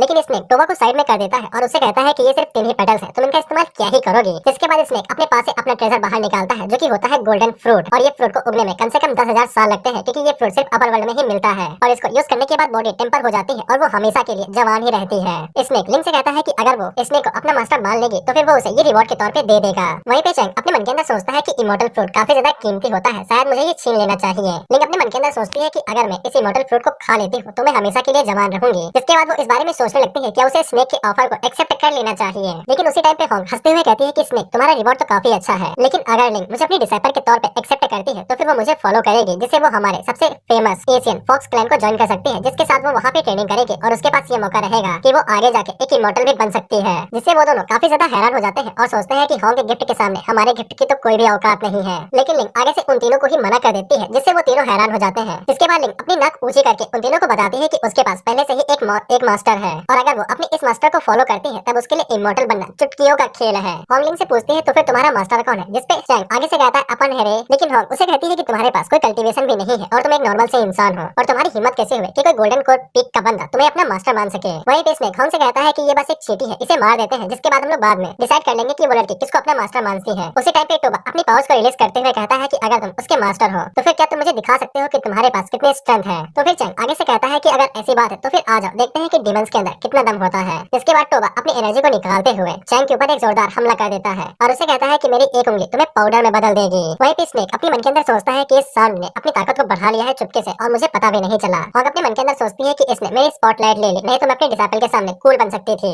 लेकिन जब टोबा चैंग के ऊपर हमला करता है तब चैंग अपनी एक जगह से भी नहीं हिला था और चैंग उससे कहता है क्या हुआ सांड, क्या कुछ खाया नहीं हो जो तुम मुझे 1 इंच भी नहीं हिला सके। और चैंग की ताकत को देख के वो तीनों ही काफी ज्यादा हैरान हो चुके थे और सोचते हैं कि अब ये कौन आ गया। इसके बाद चैंग उन दोनों से कहता है कि अब मेरे बारे में क्या ख्याल है, क्या मैं भी थोड़ी सी ताकत आजमा लूं। इसके बाद चैंग अपनी एक उंगली से टोबा के ऊपर अटैक करता है तो टोबा के सीने के अंदर एक छेद हो जाता है जिसको देख के इसने काफी हैरान हो जाता है और वो सोचता है कि इसने एक उंगली से टोबा के सीने के अंदर छेद कर दिया, ये काफी ताकतवर है। होंग अपने मन के अंदर सोचते हैं कि इसकी पावर लेवल मुझसे ज्यादा होगी इसलिए ये टोबा को इतनी बुरी तरीके से घायल कर पाया है। इसके बाद चैंग उन लोगों से कहता है कि तुम दोनों भी ट्राई क्यों नहीं कर लेते हो, मैं अभी भी यहीं पे हूँ। इससे वो दोनों भाई नाना करने लगते हैं तो फिर चैंग उन लोगों से पूछता है कि अब क्या ख्याल है, क्या मैं लिंक के लिए क्वालिफाइड मास्टर हूँ। जिससे वो दोनों अपने घुटनों पर बैठ जाते हैं और आगे से कहते हैं कि हम तो मजाक कर रहे थे, हम लोग तो चीटी हैं, हम लोग कहाँ से किसी मास्टर के लिए क्वालिफाइड हो सकते हैं। इसने आगे से कहता है कि हमने आपको परेशान किया है इसलिए आपको ये फ्रूट के बारे में क्या ख्याल है, आप इसको रख सकते हैं। सिंह अपने मन के अंदर सोचता है कि इसने काफी अच्छा और समझदार है, इसे अच्छे से पता था कि मेरे पास कुछ भी नहीं है इसलिए इसने मुझे फ्रूट का लालच दिया ताकि मैं इसकी साइड हो जाऊं। और चैंग अपने मन के अंदर सोचता है कि मेरे पास अभी कुछ भी नहीं है, क्यों ना मैं इन तीनों को अपने पास रख लेता हूँ जिससे ये मेरे बाहर वाले काम कर देंगे।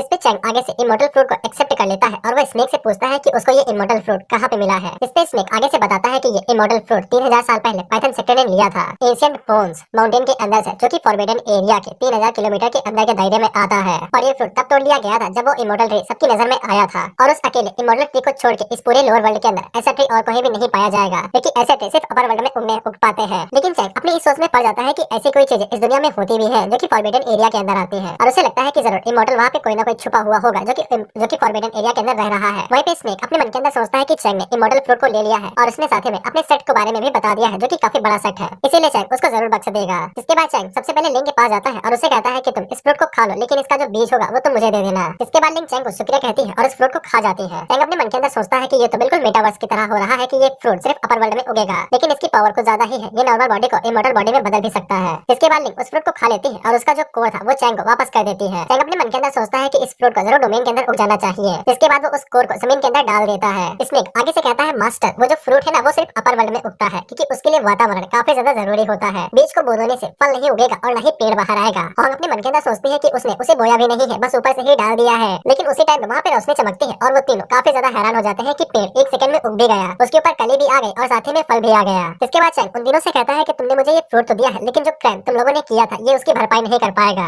इसीलिए क्या तुम तीनों मुझे बता सकते हो कि मुझे तुम्हारे साथ क्या करना चाहिए? जिससे वो तीनों फिर से डर जाते हैं और रोने गाने लगते हैं और चैंग से कहते हैं कि हमें बख्श दो, हम यहाँ से भाग जाएंगे, फिर लौट के कभी भी नहीं आएंगे, या फिर उन्हें जीने का बस एक और मौका दे दिया जाए। चैंग उन लोगों से कहता है कि अगर ऐसी बात है तो फिर मैं तुम लोगों को एक चांस देता हूँ, तुम लोग मुझे अपने आप को सबमिट कर लो या फिर यहीं पे मारे जाओ। और वो अपने मन के अंदर सोचता है कि मेरी एक्टिंग इतनी भी बुरी नहीं है, शायद से ये लोग मान जाएंगे। लेकिन वो तीनों इतना ज्यादा डर चुके थे कि वो तुरंत अपना सर नीचे झुका लेते हैं और चैंग को अपना मास्टर मानने के लिए राजी हो जाते हैं। चैंग उन लोगों से कहता है कि ये बहुत अच्छी बात है कि तुम लोग मुझे फ्यूचर में मास्टर कहने वाले हो, इसीलिए मैं तुम लोगों को बुरी तरीके से ट्रीट नहीं करूंगा बल्कि गिफ्ट में दूंगा। इसके बाद चैंग अपनी पावर्स का इस्तेमाल करता है और वो उन तीनों की क्वालिफिकेशन को बढ़ाने लगता है और उनके कल्टीवेशन को बढ़ाना शुरू कर देता है। जिसके बाद वहाँ पे सुप्रीम थंडर फिर से आती है, जो कि चैंग को जैसे ही देखते हैं तो वो गुस्सा हो जाती है और कहती है कि साले तुमने मुझे फिर से बुला लिया, पिछली बार तुमने 1% का इस्तेमाल किया था मेरी पावर को एब्जॉर्ब करने के लिए, लेकिन इस बार तुम एक साथ 3 को इस्तेमाल करने वाले हो, ये बहुत क्रूअल है। लेकिन सुप्रीम थंडर सिर्फ साइड कैरेक्टर है, वो क्या ही कर सकती है, इसीलिए वो फिर से नीचे आती है और उन तीनों की क्वालिफिकेशन को बढ़ाने लगती है। लेकिन चैंग उन लोगों से कहता है कि अभी इतना डरो नहीं, अभी तो बिजली का तूफान आना बाकी है। इसके बाद वो अपनी ताकत को और बढ़ाता है, जिससे थंडर और ज्यादा बढ़ जाती है और वो टोबा की इंजरी को भी हील करना शुरू कर देती है। इसके बाद सुप्रीम थंडर वहाँ से जाते हुए कहती है कि साले अगली बार मैं तुझे मार दूंगी। इसके बाद वो तीनों चैंग को शुक्रिया कहते हैं उनकी क्वालिफिकेशन को बढ़ाने के लिए। चैंग उन लोगों से पूछता है कि जरा बताओ तो तुम लोगों ने कितना अपग्रेड किया है। स्नेक आगे से अपने पास एक क्वालिफिकेशन स्टोन निकालता है और वो बताता है कि ये हमारे ग्रेड के हिसाब से रंग चेंज करता है। हमारे पास कल्टीवेशन में 9th ग्रेड होते हैं, इसलिए इस स्टोन के कलर के भी 9th ग्रेड है। Red, orange, green, blue, yellow, Indigo, purple,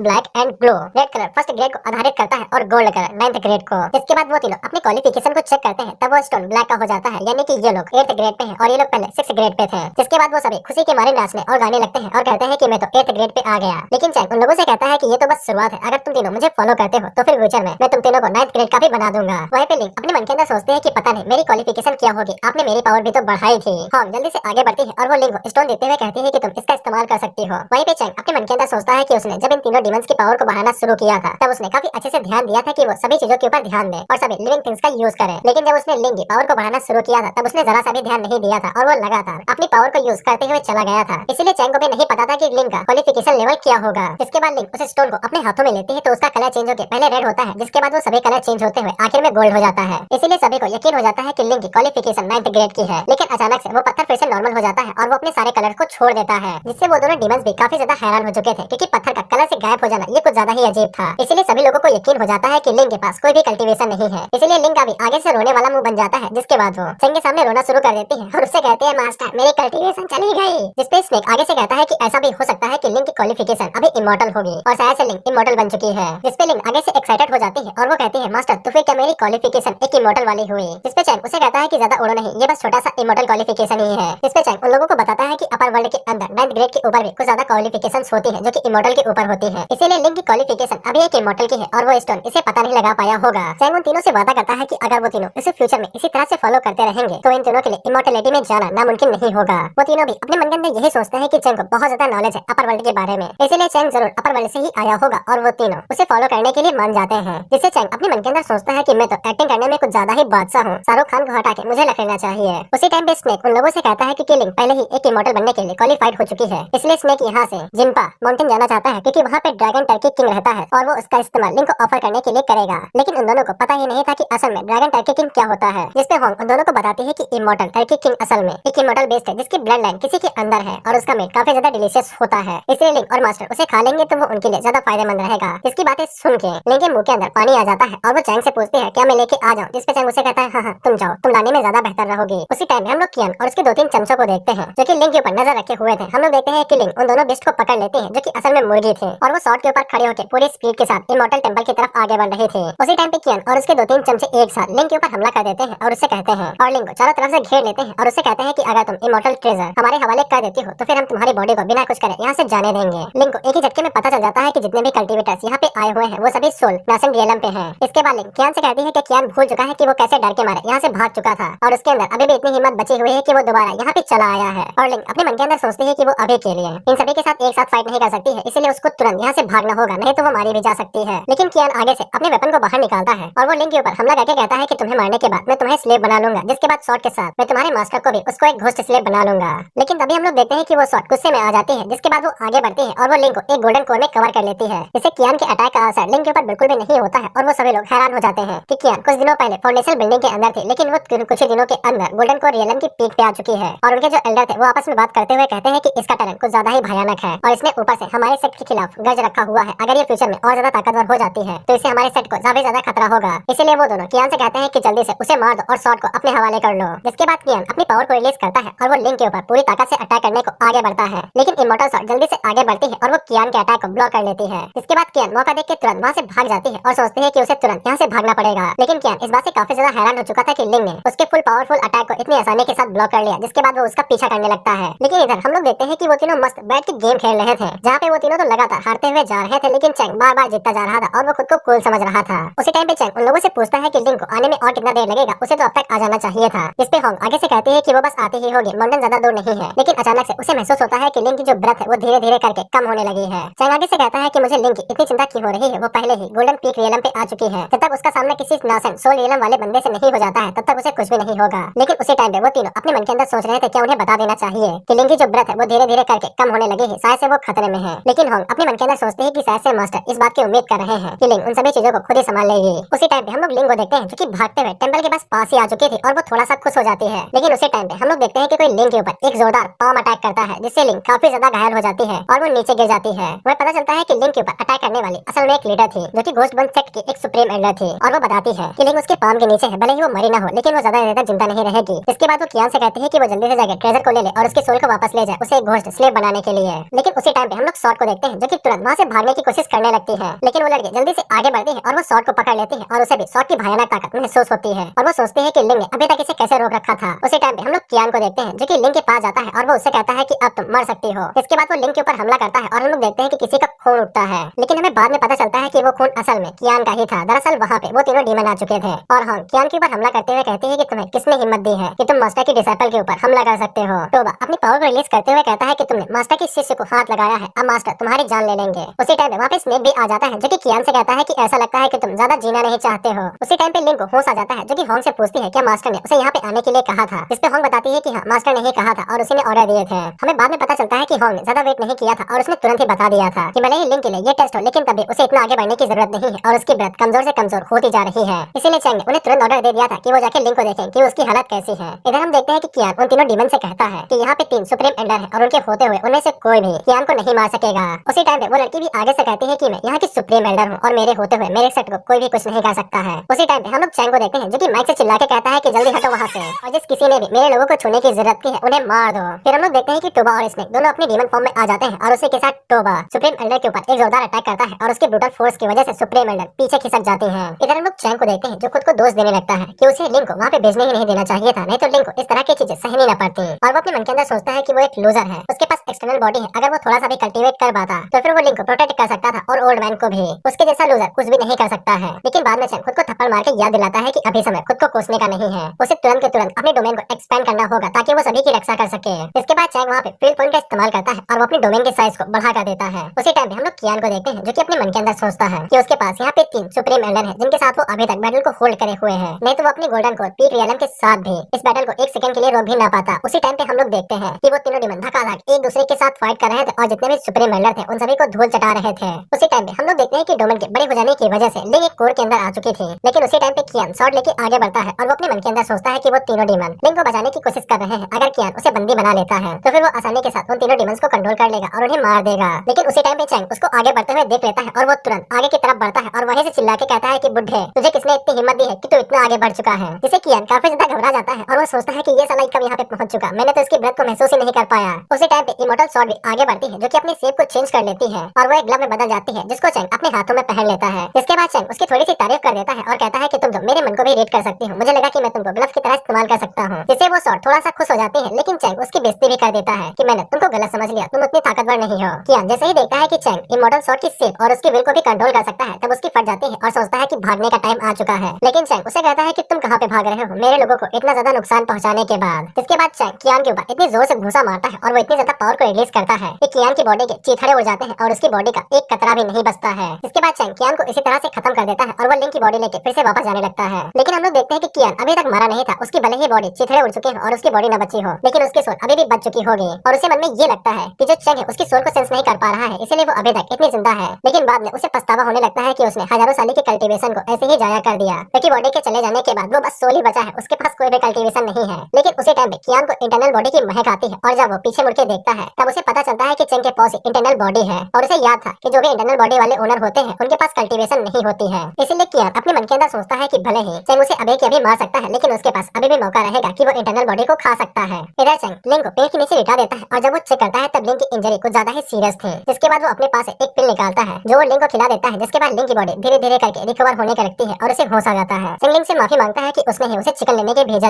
दिया था, नहीं तो लिंग के साथ ऐसा कुछ भी ना होता। लेकिन लिंग आगे से कहती है कि इसमें उसकी गलती बिल्कुल भी नहीं है और वो चेंग को माफ कर देती है। उसी बात वो दोनों ऊपर की तरफ देखते हैं तो तीनों बेस्टों ने एक एक करके उन तीनों सुप्रीम एल्डर को हरा दिया था। होंग उस एल्डर के ऊपर अटैक करती है, जिससे वो एल्डर नीचे आके धड़ाम से गिरती है और चेंग उसकी तरफ घूरते हुए देखने लगता है। वो एल्डर चेंग से कहती है कि मुझे इस तरह से मत देखो, तुम वेस्ट कहीं के। लेकिन चेंग पलक झपकते ही उसके पास आ जाता है और उसके मुंह के ऊपर एक खींच के थप्पड़ मारता है। वो सुप्रीम एल्डर फिर से कुछ कहने ही वाले थे कि चेंग फिर से उसके ऊपर एक खींच के थप्पड़ मारता है, लेकिन सुप्रीम एल्डर फिर भी नहीं रुकती है और वो फिर से चेंग से कुछ कहने को जाती है और कहती रहती है तुम। उसी टाइम पे चेंग फिर से आगे बढ़ता है और उसके मुंह के ऊपर इतनी जोर से थप्पड़ मारता है कि उस एल्डर का सर जमीन के अंदर घुस जाता है और उससे कहता है कि तुम क्या तुम कर रही हो। इसके बाद चेंग उसके सर के ऊपर पैर रख लेता है और अपना हाथ ऊपर की तरफ करके कहता है कि आ जाओ। वो दोनों सुप्रीम एल्डर जो कि ऊपर की तरफ उड़ रहे थे उन्हें यकीन ही नहीं होता है कि एक ऐसे बंदे ने जो कि कल्टीवेट भी नहीं कर सकता है उनके एक सुप्रीम एल्डर को धूल चटा दी। उसी टाइम पे होंग उन दोनों से कहती है कि तुम्हें चुपचाप नीचे आ जाना चाहिए, मेरे मास्टर को और ज्यादा गुस्सा मत दिलाओ। जिससे वो सुप्रीम एल्डर अपने मन के अंदर सोचती है कि एक डीमन जो कि नासन सोल रियलम पे है वो किसी ऐसे बंदे को अपना मास्टर कह रही है जो कि कल्टीवेट भी नहीं कर सकता है। इसीलिए वो सुप्रीम एल्डर अपने मन के अंदर सोचती है कि यहाँ पे कुछ तो काला है दाल में। इसके बाद वो सोचती है कि वो अगली बार यहाँ पे इंसेक्टर के साथ आएगी, अभी के लिए उन्हें निकल जाना चाहिए। और उन्हें याद आता है कि उस बॉडी को उस आदमी ने पकड़ लिया है, इसीलिए वो उसे छोड़ के यहीं पे जाने का फैसला करती है। असल में वो एल्डर जो नीचे पड़ी हुई है वो एक बॉडी है, कोई बंदा नहीं है। लेकिन उसी टाइम पे वहाँ पे कियान आता है जो कि अपनी सोल फॉर्म में था,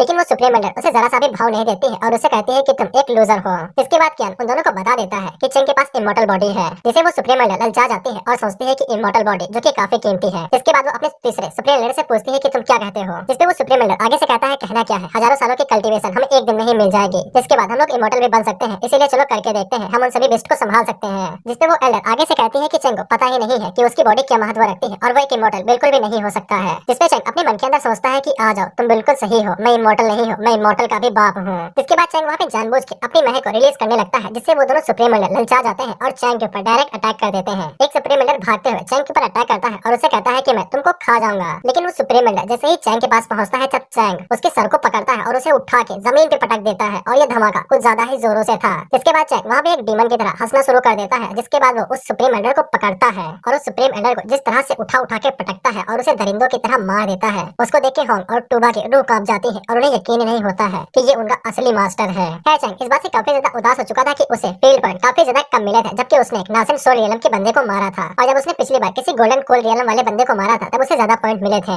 उसी टाइम पे होंग और टूबा अपने मन के अंदर सोचते हैं कि अभी जो महक आ रही थी वो अचानक से कहाँ गायब हो गई। स्नेक उन्हें बताता है कि शायद से मास्टर ने किसी आर्टिफैक्ट का यूज किया होगा उस महक को निकालने के लिए, जिससे वो किसी के भी मन को बहला सकते हैं। उसी टाइम पे हम लोग आखिरी सुप्रीम एल्डर को देखते हैं जो कि अपने मन के अंदर सोचते हैं कि यहाँ पे कुछ तो गड़बड़ है, मेरा दिमाग अभी इंटरनल बॉडी की वजह से चकरा चुका था, इसीलिए मैंने अपने आप से आपा खो दिया। लेकिन इस बच्चे की जो कल्टीवेशन है ये कुछ ज्यादा ही अजीब है और मुझे पूरा यकीन है कि ये मुझसे ज्यादा शक्तिशाली है, इसलिए मुझे चुपचाप यहाँ से बाहर निकलना होगा। जिसके बाद वो एल्डर तुरंत वहाँ से दुम दबा के भाग लेती है। लेकिन चेंग उसे कहता है कि तुमसे किसने कहा कि तुम यहाँ से जा सकती हो। इसके बाद वो आगे से अपने ट्रिक का इस्तेमाल करता है और सुप्रीम एल्डर की क्वालिफिकेशन को बढ़ा देता है। सुप्रीम एल्डर उसे पूछते हैं कि तुम मेरे साथ क्या कर रहे हो, जिसपे चेंग आगे से कहता है कि ज्यादा कुछ नहीं, बस तुम्हारी क्वालिफिकेशन को अपग्रेड कर रहा हूँ। यहाँ तक कि उस सुप्रीम एल्डर को भी यकीन नहीं होता है कि उसकी क्वालिफिकेशन इतनी आसानी के साथ बढ़ते हुए जा रही है। इसके बाद चेंग वहाँ पे सुप्रीम थंडर को फिर से बुला लेता है, लेकिन सुप्रीम थंडर आगे से रोते हुए कहती है कि तुम बहुत कमीने हो, मैं तुम्हारे साथ और नहीं खेलूंगी। इसके बाद उस सुप्रीम एल्डर की जो कल्टीवेशन थी वो लगातार बढ़ते हुए चली जाती है और वो डायरेक्ट नासन सोल रियलम पे चली जाती है। वो सुप्रीम एल्डर अपने मन के अंदर सोचती है कि चेंग उसके लिए ये सब कुछ क्यों कर रहा है, कि चेंग उसके ऊपर फिदा तो नहीं हो गया है, लेकिन उसे पूरा यकीन था कि चेंग ऐसा बिल्कुल भी नहीं करेगा। उसी टाइम पे हम लोग कियान को देखते हैं जो कि कोने में चुपचाप बैठा हुआ था और जब वो इन अपनी आंखों से ये सब कुछ होते हुए देखता है तब वो अपने मन के अंदर यही सोचता है कि वो चेंग को उकसाएगा नहीं तो उसका हाल भी इसी तरह होगा। दूसरी तरफ होंग स्नेक से पूछते हैं कि मास्टर उसकी एबिलिटी को बढ़ा क्यों रहे हैं, जिसपे स्नेक आगे से कहता है कि हो सकता है कि मास्टर के पास उनके खुद के रीजन होंगे। उसी टाइम पे हम लोग सुप्रीम एल्डर को देखते हैं जो कि अपनी हाई पीक पे आ चुकी थी, अब वो और ज्यादा एनर्जी को एब्जॉर्ब नहीं कर पा रही थी।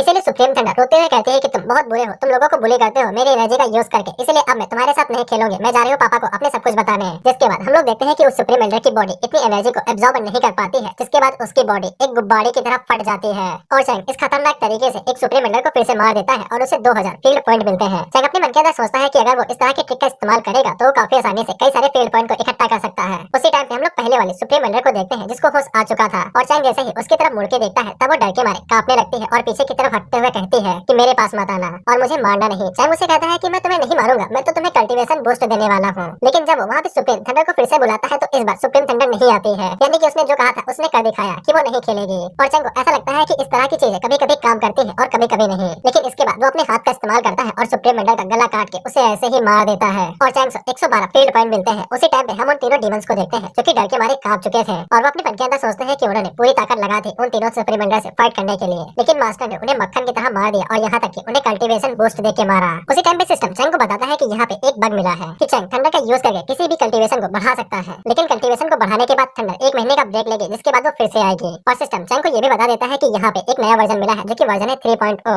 जिसके बाद चैंग सिस्टम को अपग्रेड कर देता है और साथ ही में अपने डोमेन की साइज को भी बढ़ा देता है और उसे फिर से बड़ा कर देता है। उसी टाइम पे हम लोग कियान को देखते हैं जिसकी पैंट गीली हो चुकी थी ये सब कुछ धोते हुए देख के, और वो सोचता है कि उसे तुरंत यहाँ से भागना पड़ेगा, लेकिन चैंग उसे तुरंत ही पता लगा लेता है और उसे कहता है कि भागो नहीं, चुपचाप यहाँ पे आ जाओ। और चैंग अपने मन के अंदर सोचता है कि भले ही तुम बाहर हो लेकिन अभी भी मेरे डोमेन के अंदर हो और इसीलिए तुम मेरी नजरों से बिल्कुल भी नहीं बच सकते हो। इसके बाद जब कियान बाहर आता है तब वो रोते हुए बाहर निकलता है और चैंग से माफी मांगने लगता है। जिसके बाद कियान चैंग को मस्का लगाने लगता है और उसके पैरों और हाथों को दबाते हुए उससे कहता है कि वो बहुत गलत था, उसे जिंदगी की भीख दे दी जाए। अगर चैंग यहाँ से बाहर निकलना चाहता है तो कियान उसकी मदद करेगा। अगर चैंग कल्टीवेशन के लिए किसी तरह की टेक्निक चाहता है तो भी कियान उसकी मदद करेगा। अगर चैंग चाहता है कि कियान उसके लिए कुत्ता घोड़ा बन जाए तो भी कियान करेगा। कियान सब कुछ करेगा, बस चैंग उसको माफ कर दे। और कियान की इतनी सारी बातें सुन के चैंग का सर उसी तरह से चकराने लगता है जैसा कि मेरा एग्जाम में चकराने लगता है कि क्या पढ़ूं। इसीलिए चैंग कियान को पकड़ता है और उसे खींचते हुए उससे कहता है कि तुम्हारी इच्छा के विरुद्ध तुम ची हुआ हुआ बनोगे। और ची हुआ हुआ असल में कुत्ते की सबसे छोटी ब्रीड मानी जाती है, यानी कि सबसे छोटा कुत्ता। जिसके बाद चैंग कियान को स्नेक के हवाले कर देता है और उसे कहता है कि जैसे ही लिंक को होश आ जाए तब इसको उसके हवाले कर देना और लिंक को इसके साथ जो करना था वो कर लेगी। हालांकि चैंग ऐसा चाहता तो नहीं था, लेकिन कियान ने उसकी सबसे प्यारे डिसाइपल को चोट पहुंचाई है, इसीलिए कियान के साथ क्या होने वाला था अब लिंक डिसाइड करेगी। जिसके बाद होंग चैंग को याद दिलाती है कि लिंक चिकन लेने के लिए गई थी, इसीलिए उन्हें चिकन को ढूंढ के फिर से पका लेना चाहिए। चैंग उसे कहता है कि जैसे लिंक को होश आता है तब उसे पकड़ लेना और उसे पका के खाने की तैयारी करेंगे। उसी टाइम पे हम लोग भाई चिकन को देखते हैं जिसकी इतनी ज्यादा फट चुकी थी उन लोगों की फाइट्स को देख के कि वो डर के मारे कांपने लगा था। और मैं इसके हालों को इस तरह से एक्सप्लेन करना चाहूंगा।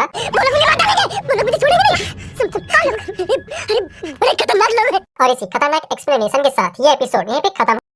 लेकिन इसके बावजूद इन तीनों ने उसे जाने नहीं दिया और उसे पकड़ के चिकन लेग पीस बना के बड़े चाव से खा रहे थे। उसी टाइम में चैंग अपने मन के अंदर सोचता है कि उसके डोमेन ने माउंटेन के आधे हिस्से को अभी तक कवर करके रखा है, लेकिन चैंग को अभी के अभी पूरे अपने माउंटेन को कवर करना था ताकि वो पूरे डोमेन को फैला सके। और वो अपने मन के अंदर सोचता है कि अगर वो इंटरनल बॉडी का यूज करता है तो इससे कई सारे लोगों को खतरा हो सकता है और इन तीनों डेमन के मुकाबले कई सारे डेमंस यहाँ पे आ जाएंगे और ये इसे संभाल नहीं पाएंगे। लेकिन तभी चैंग की नजर इमोर्टल शॉट के ऊपर पड़ती है, जिसके बाद वो इमोर्टल शॉट को लेके जाता है और वो जमीन पे गाड़ के उससे कहता है कि अब तुम अपने इमोर्टल ट्रेजर वाली ब्लड को रिलीज करो। जिसके बाद कई सारे डेमंस यहाँ पे भागते हुए आएंगे और मुझे कई सारे पॉइंट मिल जाएंगे। वो तीनों डीमन आपस में बात करते हुए कहते हैं कि मास्टर को अचानक से क्या हो गया। इस पे स्नेक आगे से कहता है कि मास्टर के अपने तरीके होंगे कल्टीवेट करने के, तभी तो वो इतने शक्तिशाली हैं। लेकिन हम लोग देखते हैं कि वहाँ पे वेट करते करते 4 घंटे बीत जाते हैं, जिसपे वो सभी लोग आराम से सो रहे थे। और चैंग काफी तेज गुस्सा हो जाता है और वो शॉट के ऊपर चिल्लाते हुए कहता है कि तू किसी काम की नहीं है, नाजायज शॉट। चैंग के इतने जोरों से चिल्लाने की वजह से उन चारों को होश आ जाता है और वो चारों जमाई लेते हुए सोचते हैं कि कौन कुत्ता इतनी जोरों से भूख रहा है। चैंग अपने मन के अंदर सोचता है कि यहाँ पे प्रॉब्लम क्या हो रही है। उसी टाइम पे कियान चैंग के पास आता है और उसे कहता है भाव मन्ने पता है क्या प्रॉब्लम है। कियान चैंग से कहता है भाव आप पीछे जो 4 मुस्तंडे देख रहे हैं ना, इनके भयानक एनर्जी की वजह से किसी भी डीमन के अंदर इतनी हिम्मत नहीं है कि वो यहाँ पे आके इस शॉट के ऊपर जरा सा भी हक दिखा सके। और वो चारों आगे से बड़े खतरनाक तरीके से पोज दे रहे थे और दिखा रहे थे कि वो सभी बाहुबली है। और चैंग उन लोगों की तरफ देखते हुए कहता है अच्छा तो ये तुम्हारी वजह से हो रहा था। वहीं पे वो तीनों बड़े आराम से कियान की तारीफ कर रहे हैं कि तुम काफी अच्छी तारीफ कर लेते हो। लेकिन उसी टाइम पे कियान चुटकी बजाता है और वो एक ही झटके में उन चारों की कल्टीवेशन को फिर से लेवल 1 पे ले आता है, जिससे वो तीनों बिल्कुल उस तरह से पिचक जाते हैं जैसे किसी ने गुब्बारे से हवा निकाली हो। फिर इसके बाद चैंग शॉट की तरफ आगे बढ़ता है और उसे हंसते हुए कहता है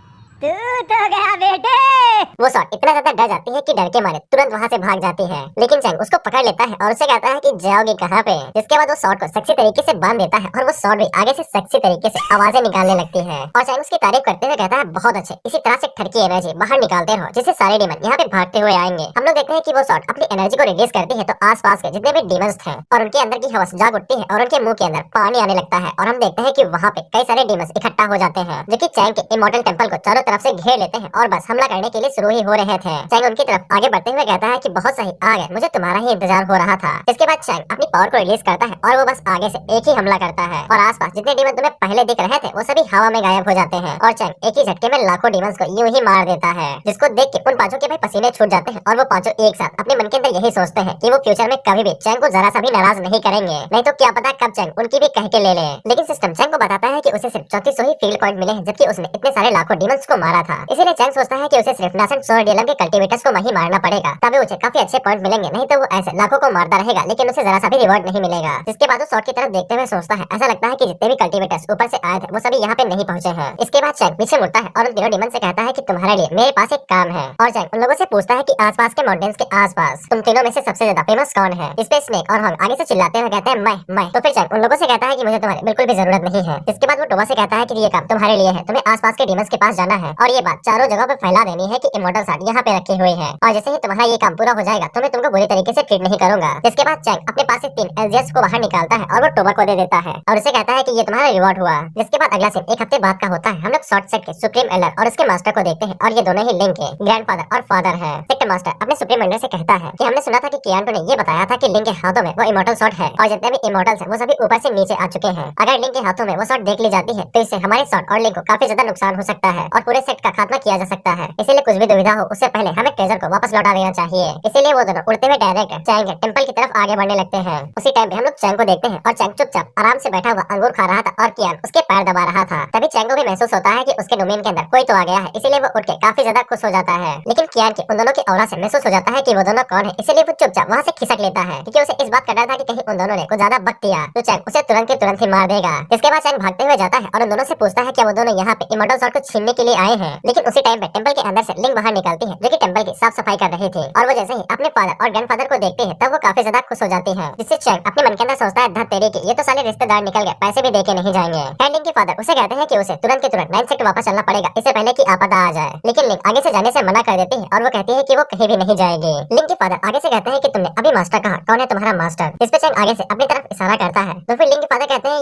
ये चीटी है तुम्हारा मास्टर। जिससे लिंक काफी ज्यादा घबरा जाती है और वो सोचती है कि फादर ऐसे ही सब कुछ बकते हुए जा रहे हैं, अगर मास्टर को गुस्सा आ गया तो बहुत खतरनाक चीज हो सकती है। इसके बाद वो चिल्ला के कहती है, फादर ऐसे मत कहिए, मास्टर बहुत खतरनाक आदमी है, वो अपने एक चट्टे से नासन सोल रियलम के बंदे को यूं ही मार देते हैं। लेकिन लिंक के फादर को इन सभी चीजों के ऊपर यकीन नहीं होता है और वो आगे से कहते हैं कि अगर चैंग सिर्फ थप्पड़ मार के किसी नासन सोल रियलम के बंदे को मार सकता है तो फिर वो अगली बार फूक मार के ट्राई करे। इस पे चैंग कहता है good idea, I can try that. लेकिन चैंग की इस हरकत को देख के वो और ज्यादा गुस्सा हो जाते हैं और उसके ऊपर अटैक करने के लिए आगे बढ़ने लगते हैं। लेकिन उसी टाइम पे जब वो अपने बगल में देखते हैं तब हम लोग देखते हैं कि वहाँ पे टोबा और हॉन्ग आ चुके थे, जिसको देख के वो दोनों काफी ज्यादा घबरा जाते हैं क्योंकि वो दोनों डीमंस काफी ज्यादा शक्तिशाली थे और उनकी एबिलिटी के साथ वो कभी भी डीमंस के साथ फाइट करने के बारे में सोचेंगे भी नहीं। हॉन्ग आगे से पूछती है, क्यों भाई, क्या यहाँ पे शॉट लेने के लिए आए हो क्या। जिस पे वो दोनों बड़े प्यार से कहते हैं कि हम यहाँ पे अपनी आपसी फैमिली की मंजिल से आए हैं, हमारा शॉट से कोई भी लेना देना नहीं है। और वो अपने मन के अंदर सोचते हैं कि यहाँ पे डीमन आ चुके हैं जो कि नासन सोल रियलम पे है, अगर इनके साथ फाइट होती है तो इसका अंजाम बेहद भयानक होगा और कोई भी जिंदा नहीं बचेगा। लेकिन उसी टाइम पे लिंक आगे बढ़ती है जो कि सिस्टर हॉन्ग को बताती है कि ये दोनों मेरे रिलेटिव्स हैं, आपको इनके साथ कुछ भी करने की जरूरत नहीं है। जिस पे हॉन्ग आगे से कहती है, अच्छा ऐसी बात है, और जिसके बाद वो दोनों आगे से माफी मांगने लगते हैं। जिसके बाद हम आगे बढ़ते हैं जो कि मास्टर से कहती है कि आपने जो हमें काम दिया था वो पूरा हो चुका है और सारा काम सही सलामत हो गया है, और ये सब कुछ अपनी आंखों से होते हुए देख के लिंक के फादर हैरान हो जाते हैं और वो सदमे में चले जाते हैं और उन्हें कुछ भी समझ में नहीं आता है, ऐसा लगता है कि वो यहीं पे मरने वाले हैं। लेकिन लिंक के ग्रैंडफादर अपने मन के अंदर सोचते हैं कि दो ताकतवर डीमंस इस बंदे को अपना मास्टर कह रहे हैं तो फिर इसे पक्का एक गॉड होना चाहिए। और वहीं पे चैंग अपने मन के अंदर सोचता है कि ये लिंक के फैमिली मेंबर्स है, पता नहीं इनकी एबिलिटी क्या होगी और ये कितने ज्यादा शक्तिशाली होंगे। जिसके बाद चैंग उन लोगों से कहता है कि तुम लोग किस बारे में बात कर रहे थे, क्या दोबारा कह सकते हो। जिस पे लिंक आगे से अपने फादर से कहती है, पापा कुछ तो बोलो कुछ तो बोलो। लेकिन अफसोस लिंक के फादर कुछ भी बोलने लायक नहीं थे, इसीलिए ग्रैंडफादर उनकी जगह पे बोलते हैं और वो कहते हैं कि उन्होंने जो पहले गुस्ताखी की थी वो उसके लिए शर्मिंदा है। लेकिन वो दोनों यहाँ पे अपनी बेटी और पोते को वापस ले जाने के लिए आए हैं क्योंकि शॉर्ट सेक्टर को उसकी जरूरत है। इसीलिए लिंक के ग्रैंडफादर आगे से चैंग से कहते हैं कि उम्मीद करते हैं कि आप उसे रोकेंगे नहीं। लेकिन उसी टाइम पे लिंक आगे बढ़ती है जो कि रोते हुए कहती है कि वो मास्टर को फॉलो करना चाहती है और वो अभी के लिए अपने सेक्टर में वापस नहीं जाएगी। चैंग आगे से कहता है कि तुम दोनों ही उसके रिश्तेदार हो, इसीलिए मैं उसे रोकूंगा नहीं अगर वो खुद से जाना चाहती है। लेकिन अगर तुम लोग लिंक को फोर्स करते हो तो बेशक मुझे बीच में आना पड़ेगा और उसको यहीं पे रुकने के लिए बोलना पड़ेगा। जिस पे लिंक के ग्रैंडफादर आगे से बताते हैं कि इमॉर्टल्स अपर वर्ल्ड से नीचे आ चुके हैं और वो इमॉर्टल ट्रेजर को लेने के लिए यहाँ पे आने वाले हैं क्योंकि वो इमॉर्टल ट्रेजर यहाँ पे है और लिंक उसके साथ जुड़ी हुई है, इसीलिए इन सभी मामलों के बीच में उसकी जान को भी खतरा हो सकता है। इसीलिए लिंक की जान को कोई भी खतरा ना हो, इसीलिए हम लोग उसे वापस ले जाने के लिए आए हैं। यहाँ तक कि चैंग भी इस बात से काफी हैरान हो चुका था कि इमॉर्टल इतनी जल्दी नीचे भी आ गए हैं। घोस्ट बोन सेट का इंसेक्टर नीचे आ चुका है जो कि अपनी पूरी टीम को रेडी करेगा। इसके बाद वो इमॉर्टल ट्रेजर को लेने के लिए यहाँ पे आ जाएगा और हमारे पास जीतने का कोई भी चांस नहीं है। वहीं पे कियान काफी खुश हो जाता है कि उसके इंसेक्टर वापस यहाँ पे आने वाले हैं। लेकिन लेकिन उसी टाइम पे वो दोनों आगे बताते हैं कि कियान काफी ज्यादा चतुर और चालाक है। अगर उन लोगों का सामना उससे होता है तो उन्हें तुरंत गिव अप कर देना चाहिए और ट्रेजर को उसके हवाले कर देना चाहिए, क्योंकि इमोर्टल्स को समझ पाना नामुमकिन होता है। और उसने एक बार यहाँ पे आके ये भी कहा था कि उसे जैसे ही सॉर्ड मिल जाती है तो फिर वो पूरी तरीके से लिंग और पूरे सेट को तबाह कर देगा।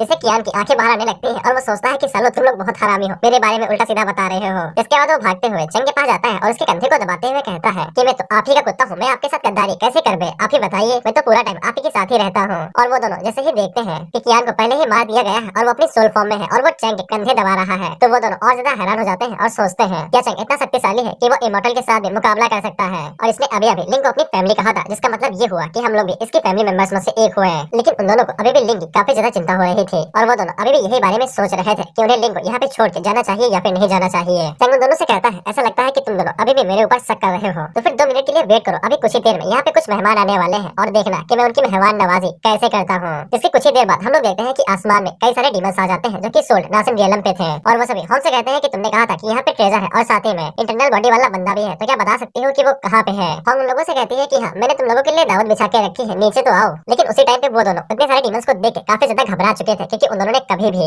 इतने सारे हाई लेवल के डीमंस को एक साथ इकट्ठा नहीं देखा था। उसी टाइम पे लिंक अपने पास इमोर्टल स्वॉर्ड को बाहर निकालती है और वो उन दोनों से कहती है कि डरने की बात नहीं है, जरा मेरे हाथों में तो देखो क्या है, ये चीज मुझे मेरे मास्टर ने दी है। इस पे वो दोनों उसे तुरंत कहते हैं कि वो स्वॉर्ड तुरंत के तुरंत छुपा लो, उन डीमंस को देखने मत देना कि तुम्हारे हाथ में ये स्वॉर्ड है। उसी टाइम पे हम उन सभी डीमंस को देखते हैं जो कि कहते हैं कि हमें स्वॉर्ड तो मिल चुकी है, लेकिन इंटरनल बॉडी वाले के साथ क्या करें। जिस पे कुछ डीमंस कहते हैं कि वो बॉडी मेरी है, मैं उसको सेक कबाब बना के खाऊंगा। इसके बाद चैंग उन दोनों में से किसी 2 डीमन से कहता है कि तुम लोग आंखें खोल के देखना, ठीक है। इसके बाद चैंग आगे बढ़ता है और वो अपने पैरों को फैला के वहाँ पे नाचना शुरू कर देता है, जिससे उन सभी डीमंस का मुंह बन जाता है और वो सभी सोचते हैं कि ये हमारी बेइज्जती कर रहा है। और उसी टाइम पे लिंक और उसके ग्रैंडफादर अपने मन के अंदर सोचते हैं कि ये सच में इन डीमंस को मार भी सकता है, लेकिन उन दोनों को समझाते हुए कहती है कि मास्टर आमतौर पे ऐसा नहीं करते हैं, वो कुछ सोच रहे होंगे। लेकिन उसी टाइम पे हम लोग फॉर्म को देखते हैं जो कि चेंग के ऊपर दीवानी हो चुकी थी। इसके बाद चेंग वहाँ पे अपनी पावर को रिलीज करता है और वो एक ही झटके में उन सभी डीमंस की पावर को बढ़ा के उन्हें गुब्बारे की तरह फोड़ देता है और एक ही बार में कई सारे डीमंस को मार देता है और उसे टोटल 15,000 फील्ड पॉइंट मिलते हैं। और चेंग टाइम बिल्कुल ना वेस्ट करते हुए तुरंत एरिया को बढ़ा देता है और साथ ही में डोमेन को अपग्रेड भी कर देता है। शुरुआत में उन्हें कुछ भी समझ में नहीं आता है, इसलिए वो सभी हैरान रहते हैं, लेकिन जब उन्हें समझ में आता है तब वो सभी चिल्लाते हुए कहते हैं कि ये था क्या बे,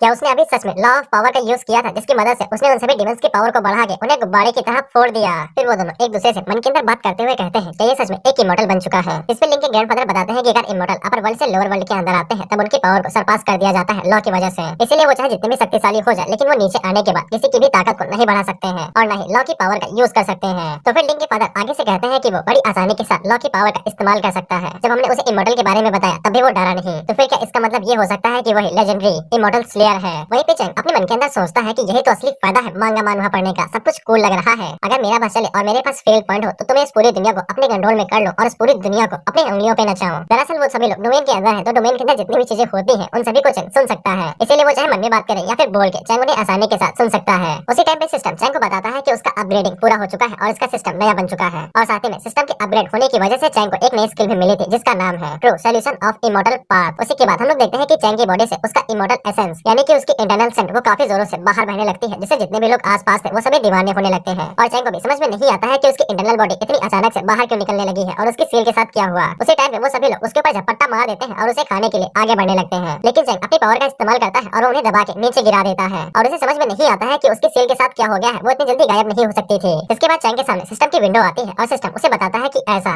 उसकी नई skill the solution of immortal path की वजह से हो रहा है और मैं ये नाम दोबारा नहीं लूंगा। तो फिर सिस्टम चैंग को बताता है कि उसकी मदद से उसकी जो एबिलिटी है यानी कि उसका नेचुरल टैलेंट जो कि है डीमंस को अट्रैक्ट करना अपनी इंटरनल बॉडी की वजह से वो और ज्यादा बढ़ जाएगी, यानी कि उसकी सेंट और ज्यादा बढ़ने लगेगी। खैर ये स्किल उसके जरा से भी यूज की नहीं थी, बल्कि वो और ज्यादा डिप्रेशन में चला जाता है, क्योंकि बेचारा गलती से भी अगर डोमेन के बाहर चला गया और डीमन ने हमला कर दिया तो वो तुरंत के तुरंत वहीं पे सेक कबाब बन जाएगा। लेकिन उसी टाइम पे सिस्टम चैंग को खुश कर देता है और उसे ये बता के कि उसे एक गिफ्ट पैक भी मिला है, इससे चैंग काफी ज्यादा खुश हो जाता है और वो कहता है कि लव भाई। इसके बाद गिफ्ट पैक खुलता है तब उसको एक एक्सपीरियंस कार्ड मिला था और चैंग इसका इस्तेमाल करके किसी भी ऑर्डिनरी आइटम को एक इमोर्टल आर्टिफैक्ट में बदल सकता था। इसीलिए चैंग अपने मन के अंदर सोचता है कि अगर मैं इसका इस्तेमाल अपने ऊपर करूं तो फिर क्या मैं सच में एक इमोर्टल बन सकता हूं, तो फिर क्या मेरी ब्लॉक हुई मेरिडियंस वो फिर से ठीक हो जाएंगे। लेकिन तभी सिस्टम उसे बताता है कि होस्ट आपसे कितनी बार कहा गया है कि गाड़ी साबुन से के मत आया करिए, ये कार्ड सिर्फ आइटम्स के ऊपर इस्तेमाल होगा, आप तो कोई आइटम है नहीं, आप तो इंसान है। तो फिर चैंग अपने मन के अंदर सोचता है तो फिर ये कार्ड मेरे किस काम का, क्या मैं इसका इस्तेमाल अपने डोमेन के ऊपर कर सकता हूँ। इस पे सिस्टम उसे बताता है कि वो कर सकता है, लेकिन उसके लिए भी उसे फील्ड पॉइंट की जरूरत पड़ेगी। लेकिन जब वो इसका इस्तेमाल कर लेगा तब डोमेन पहले से और ज्यादा एक्सपैंड होगी और उसकी ताकत और ज्यादा बढ़ जाएगी और फ्यूचर में उसे कई सारे नए नए फीचर्स भी मिलेंगे। चैंग अपने मन के अंदर सोचता है कि सुनने में तो काफी अच्छा लग रहा है, चलो यूज ही कर लिया जाए। इसके बाद चैंग एक्सपीरियंस कार्ड का इस्तेमाल डोमेन के ऊपर करता है और उसके जो डोमेन थी वो एक डोमेन से ना रह के पूरे ट्रेजर लैंड के अंदर बदल जाती है। और ट्रेजर लैंड का मतलब तुम लोग इतना समझ लो कि वो जगह एक इमोर्टल लैंड बन चुकी है, यानी कि वहाँ पे हर पीली चीज सोना है। खैर उसी टाइम पे चैंग जब पीछे मुड़ के देखता है तो जो सॉबैन थी उसका साइज बड़ा हो जाता है और वो फेरी से बच्चे में बदल जाती है, जो कि चैंग को मुस्कुराते हुए मास्टर कहती है। इसके बाद सॉबैन भागते हुए चैंग के पास चली जाती है उससे मिलने के लिए, और वहीं पे हम उसके कंधे दबा रहे थे। उसी टाइम पे हम उन दोनों को देखते हैं जो कि अपने मन के अंदर सोचते हैं कि फादर अभी हमने सिर्फ पलक झपकाए थे और ये पूरी जगह एक इमोर्टल लैंड में कैसे बदल गई। इसके बाद लिंक के फादर अपने फादर से पूछते हैं क्या इमोर्टल स्लेयर सच में इतना ज्यादा शक्तिशाली होता है, जिस पे उसके फादर उसे बताते हैं कि करीब 10,000 साल पहले एक इमोर्टल स्लेयर पैदा हुआ था। इसने अपर वर्ल्ड की ऐसी की तैसी कर दी थी और उसने कई सारे इमोर्टल्स के सर को कलम कर दिया था और वो इस दुनिया का सबसे शक्तिशाली इमोर्टल स्लेयर कहलाया गया था। लेकिन उसके बाद वो पता नहीं कहाँ गायब हो चुका है। और लिंक के ग्रैंडफादर आगे से कहते हैं कि जब तक चैंग उनके सामने खड़ा है तब तक उन्हें किसी भी इमोर्टल से डरने की जरूरत नहीं है। इसके बाद वो दोनों बाप बेटे एक दूसरे की तरफ देखते हैं और आंखों आंखों में ही कहते हैं कि वो इस मौके को जाने नहीं देंगे जब उनके हाथों में इतनी अच्छे सोने की मुर्गी लगी है। जिसके बाद वो दोनों आगे बढ़ते हैं और चैंग की आंखों के सामने अचानक से प्रकट होते हैं और उसके सामने झुक के उससे कहते हैं कि अभी जो परेशानी दी थी उसके लिए माफी मांगते हैं और उसके बाद हम लोग यहाँ से जाने वाले हैं। अब लिंक की सलामती आपके हाथों में, उसका अच्छे से ख्याल रखिएगा और जब भी मन करे तभी आप हमारे घर पे आ सकते हैं खेलने के लिए। लेकिन चैंग लिंक के फादर से कहता है अच्छा सुनो, रास्ते के बीच में अगर कोई इमोर्टल मिले तो उसको मेरा एड्रेस बता देना और बता देना कि मैं उसका इंतजार कर रहा हूँ और मेरे पास कई सारे ट्रेजर भी रखे हुए हैं। और चैंग अपने मन के अंदर सोचता है कि जितने ज्यादा इमोर्टल आएंगे उतने ज्यादा मुझे फील्ड पॉइंट मिलेंगे। वहीं पे लिंक के फादर अपने मन के अंदर सोचते हैं कितना अच्छा बच्चा है, हमारे सारे दुखों को अपने कंधों पे ले रहा है। इसके बाद वो आगे से साइन मारते हुए कहते हैं कि चिंता न करो, रास्ते के बीच में जितने भी इमोर्टल मिलेंगे उन सभी को यहीं पे भेज दूंगा। जिसके बाद लिंक के फादर अपनी बेटी के पास जाते हैं और उसके सर को सहलाते हुए उससे कहते हैं देखो बेटी, मास्टर को ज्यादा परेशान मत करना, अगर वो कहते हैं पोकेमॉन में बदल जाओ तो फिर पोकेमॉन में बदल जाना, क्योंकि अब हमारे पूरे सेट का फ्यूचर तुम्हारे हाथों में है, इसीलिए तुम्हें फ्यूचर में उसे शादी करके उसको हमारे सेट का दामाद बनाना है। लेकिन लिंगो वो सभी बातें उसके सर के ऊपर से जा रही थी और वो आगे से कहती है कि पापा आप ये कैसी अनाप शनाप बातें कर रहे हैं। उसी टाइम में हम लोग सॉबैन को देखते हैं जिसका सर चकराता है और वो अचानक से फिर से छोटी हो जाती है। चैंग होंग से पूछता है कि जरा देखो तो सॉबैन के साथ क्या हुआ है। होंग ये देख के हल्का सा तो हैरान होती है, जिसके बाद वो चैंग को बता देती है कि सॉबैन ने डीमन पाथ को चुना है। होंग बताती है कि ज्यादातर स्पिरिचुअल ग्रास इल्फ में बदलती है और वो डिमोनिक पाथ को नहीं चुनती है, लेकिन अगर किसी को डिमोनिक पाथ चुनना होता है तो फिर उन्हें स्पिरिचुअल एनर्जी को एब्जॉर्ब करना पड़ता है मून एंड सन की। और होंग को कई साल लग चुके थे उसे डिमोनिक पाथ के अंदर आने के लिए, लेकिन जब वो डिमोनिक पाथ के अंदर आई तब वो एशियन फॉक्स क्लैन के सबसे जीनियस में से एक थे।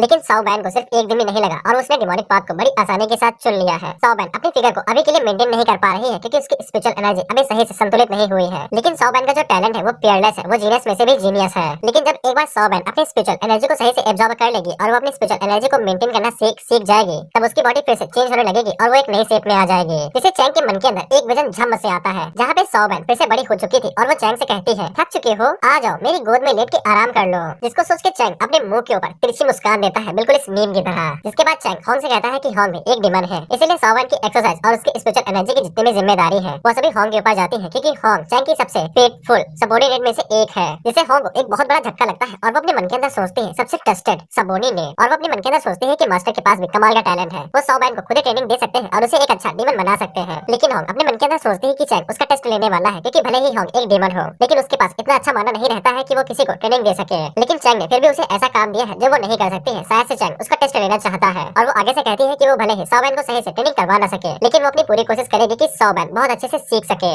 और होंग अपने मन के अंदर सोचती है कि वो सॉबैन को अपने सेक्ट के अंदर लेके जाएगी, भले ही वो लोग किसी बाहर वाले को ट्रेनिंग नहीं देने देते हैं, लेकिन इसके बावजूद सॉबैन का जो टैलेंट है वो काफी ज्यादा है, तो फिर शायद सेक्ट वाले मान जाएंगे। जिसके बाद चैंग सॉबैन को होंग के हवाले करते हुए कहता है कि अब चैंग की खुशियां होंग के हाथों के अंदर है, उसे काफी अच्छी खुशियां लेके आनी है। इसके बाद होंग सॉबैन को लेके वहाँ से निकल जाती है और चैंग दुपट्टा लहराते हुए कहता है कि अगली बार आना तो खुशियां लेके आना। उसी के बाद टोबा समाते हुए चैंग के पास जाता है और उसे कहता है मास्टर मैं अभी भी यहीं पे हूँ, मुझे भी कुछ काम दीजिए। चैंग उसे कहता है कि अभी तो मेरे पास कोई काम नहीं है, तो फिर टोबा उसी के ऊपर टूट पड़ता है और उसको चाटना शुरू कर देता है। चैंग उसे कहता है हटो हटो वहाँ पे मत चाटो। और उसी टाइम पे हम लोग लिंग को देखते हैं जो कि चुपके से उन दोनों के इस प्यार को देख रही थी और वो हैरान रह जाती है। जिसके बाद अगला सीन हम लोग देखते हैं कुछ दिनों के बाद का होता है। हम देखते हैं कि चैंग बाहर की तरफ मस्त मौला घूम रहा था कि उसी टाइम पे उसके ऊपर एक स्नेक अटैक करता है और उसको खा जाता है। लेकिन चैंग वहाँ से अचानक से गायब हो जाता है और हमें बाद में पता चलता है कि वो बस एक चैंग का क्लोन था और चैंग पिछले 3 दिनों से वहाँ पे क्लोन को लगातार भेज रहा है, लेकिन वो कमीना सांप उसे बार बार मार दे रहा है। इसीलिए चैंग गुस्से में लिंग से कहता है कि वो आज स्नेक सूप पिएगा, जिस पे लिंग जल्दी से जाती है और वो स्नेक पकड़ के कहती है कि यस मास्टर अभी बना देती हूँ। इसी के बाद सिस्टम चैंग के सामने आता है और उसको बताता है कि उसका क्लोन काफी ज्यादा कमजोर है, कि उसकी कल्टीवेशन काफी ज्यादा कम है, लेकिन अगर चैंग क्लोन को बनाते समय उसमें फील्ड वैल्यू ऐड कर देगा तो फिर क्लोन की कल्टीवेशन बढ़ जाएगी और वो गॉड लेवल तक भी जा सकता है। चैंग अपने मन के अंदर सोचता है कि जितनी ज्यादा फील्ड वैल्यू हाई होगी उतनी ज्यादा कल्टीवेशन हाई होगी।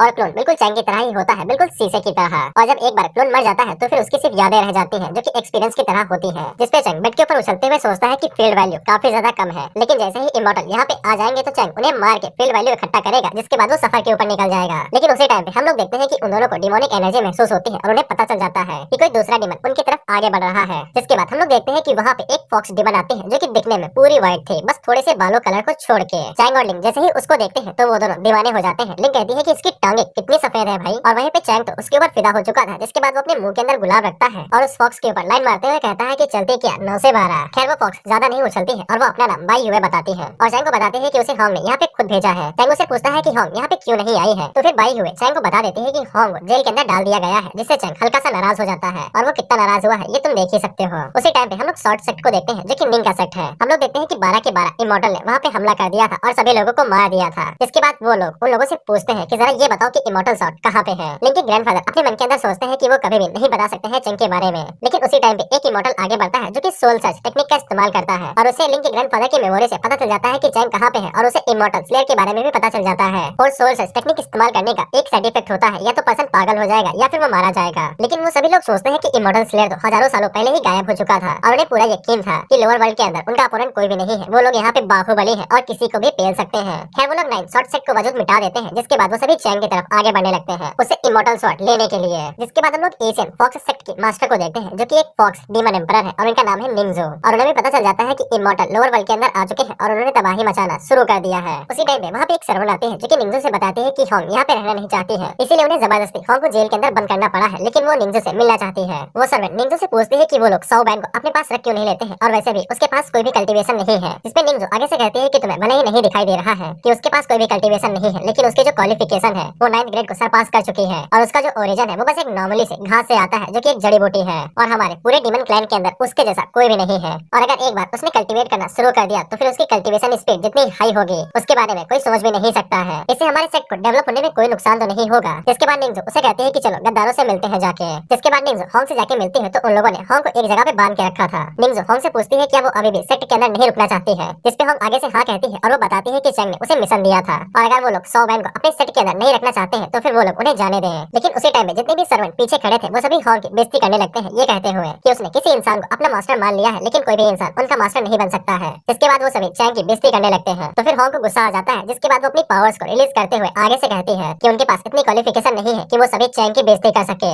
ग्रैंडमा भी होंग की कल्टीवेशन को इतनी जल्दी से बढ़ता हुआ देख के हैरान हो चुकी थी और वो उसे पूछती है कि ये हमारे क्लैन की सीक्रेट टेक्निक की वजह से हुआ है जो तुम इतनी जल्दी ब्रेक थ्रू कर चुकी हो। जिसपे होंग आगे से कहती है ठेंगा ये मास्टर की क्रेडिट है, उन्होंने अपनी कल्टीवेशन का इस्तेमाल किया था हमारी क्वालिफिकेशन बढ़ाने के लिए। और होंग ग्रैंडमा से कहती है सॉरी ये लोग ग्रैंडमा कह रहे हैं ना निंगजो को, तो वो मुंह से निकल गया, इसलिए होंग निंगजो से कहती है कि अगर वो लोग मास्टर को फॉलो करते हैं तो फिर उनके सेट को काफी ज्यादा फायदा होगा, उन्हें घाटा बिल्कुल भी नहीं होगा। लेकिन निंगजो आगे से कहती है कि इमॉर्टल पहले ही लोअर वर्ल्ड के अंदर आ चुके हैं और भले ही उसका मास्टर कितना ही शक्तिशाली क्यों ना हो, लेकिन वैसे भी वो बहुत कमजोर होगा और चैंग की कल्टीवेशन ज्यादा से ज्यादा गॉड ट्रांसफॉर्मेशन तक होगी जैसे कि अभी निंगजो की है। लेकिन इमॉर्टल्स जो कि अपर वर्ल्ड में जा चुके हैं वो इससे भी ज्यादा शक्तिशाली होते हैं और अभी इमॉर्टल शॉट चैंग के हाथों में है, इसीलिए उसका इमॉर्टल से बच पाना नामुमकिन है। इसीलिए चैंग को अभी अपनी जिंदगी के बारे में सोचना चाहिए और उसे ये सोचना चाहिए कि वो अपनी जिंदगी इमॉर्टल से कैसे बचाएगा। इसके बाद निंगजो वहाँ से जाते हुए होंग से कहती है कि उसे अच्छे से सोचना चाहिए क्या उसके मास्टर की जिंदगी ज्यादा जरूरी है उसकी जिंदगी से बढ़ के। इसीलिए होंग अपने मन के अंदर सोचती है कि उसे तुरंत यहाँ से निकलना होगा ताकि वो चैंग को बता सके कि इमॉर्टल यहाँ पे आ चुके हैं। उसी टाइम पे हम लोग बाई युए को देखते हैं जिसको इमॉर्टल्स का ऑरा महसूस हो जाता है और वो अपने मन के अंदर सोचती है कि उसे तुरंत यहाँ से निकलना होगा, नहीं तो वो इमॉर्टल्स के चक्कर में फंस सकती है, क्योंकि होंग ने उसे भी यही कहा था कि वो बता के तुरंत यहाँ से निकल जाए। इसके बाद बाई युए चैंग की तरफ देखती है तब उसका मुंह थोड़ा सा अजीब था और उसे ऐसा लगने लगता है कि चैंग इमॉर्टल के प्रेशर की वजह से डर चुका है। लेकिन हम लोग चैंग को देखते हैं जो कि इस बात से गुस्से में था कि निंगजुए ने उसके सबऑर्डिनेट को पकड़ के कैसे रखा है। इसके बाद चैंग बाई युए से कहता है कि वो अपनी सो कॉल्ड ग्रैंडमदर को जाके बता दे कि अगर निंगजुए ने 3 दिनों के अंदर उसके सबऑर्डिनेट्स को रिलीज नहीं किया तो फिर फॉक्स क्लैन के साथ जो होगा उसके बारे में उन्हें अंदाजा भी नहीं है। जिससे बाई युए भी काफी ज्यादा हैरान हो चुकी थी कि चैंग को अपनी जिंदगी से ज्यादा उसे उसके सबऑर्डिनेट की चिंता है। जिसके बाद बाई युए चैंग से पूछती है क्या उसे इमॉर्टल की फिक्र नहीं हो रही है, जिसपे चैंग आगे से कहता है अच्छा वो मैं तो उनका कब से इंतजार कर रहा हूँ कि वो कब यहाँ पे आए और मुझे कब फील्ड पॉइंट मिलेंगे।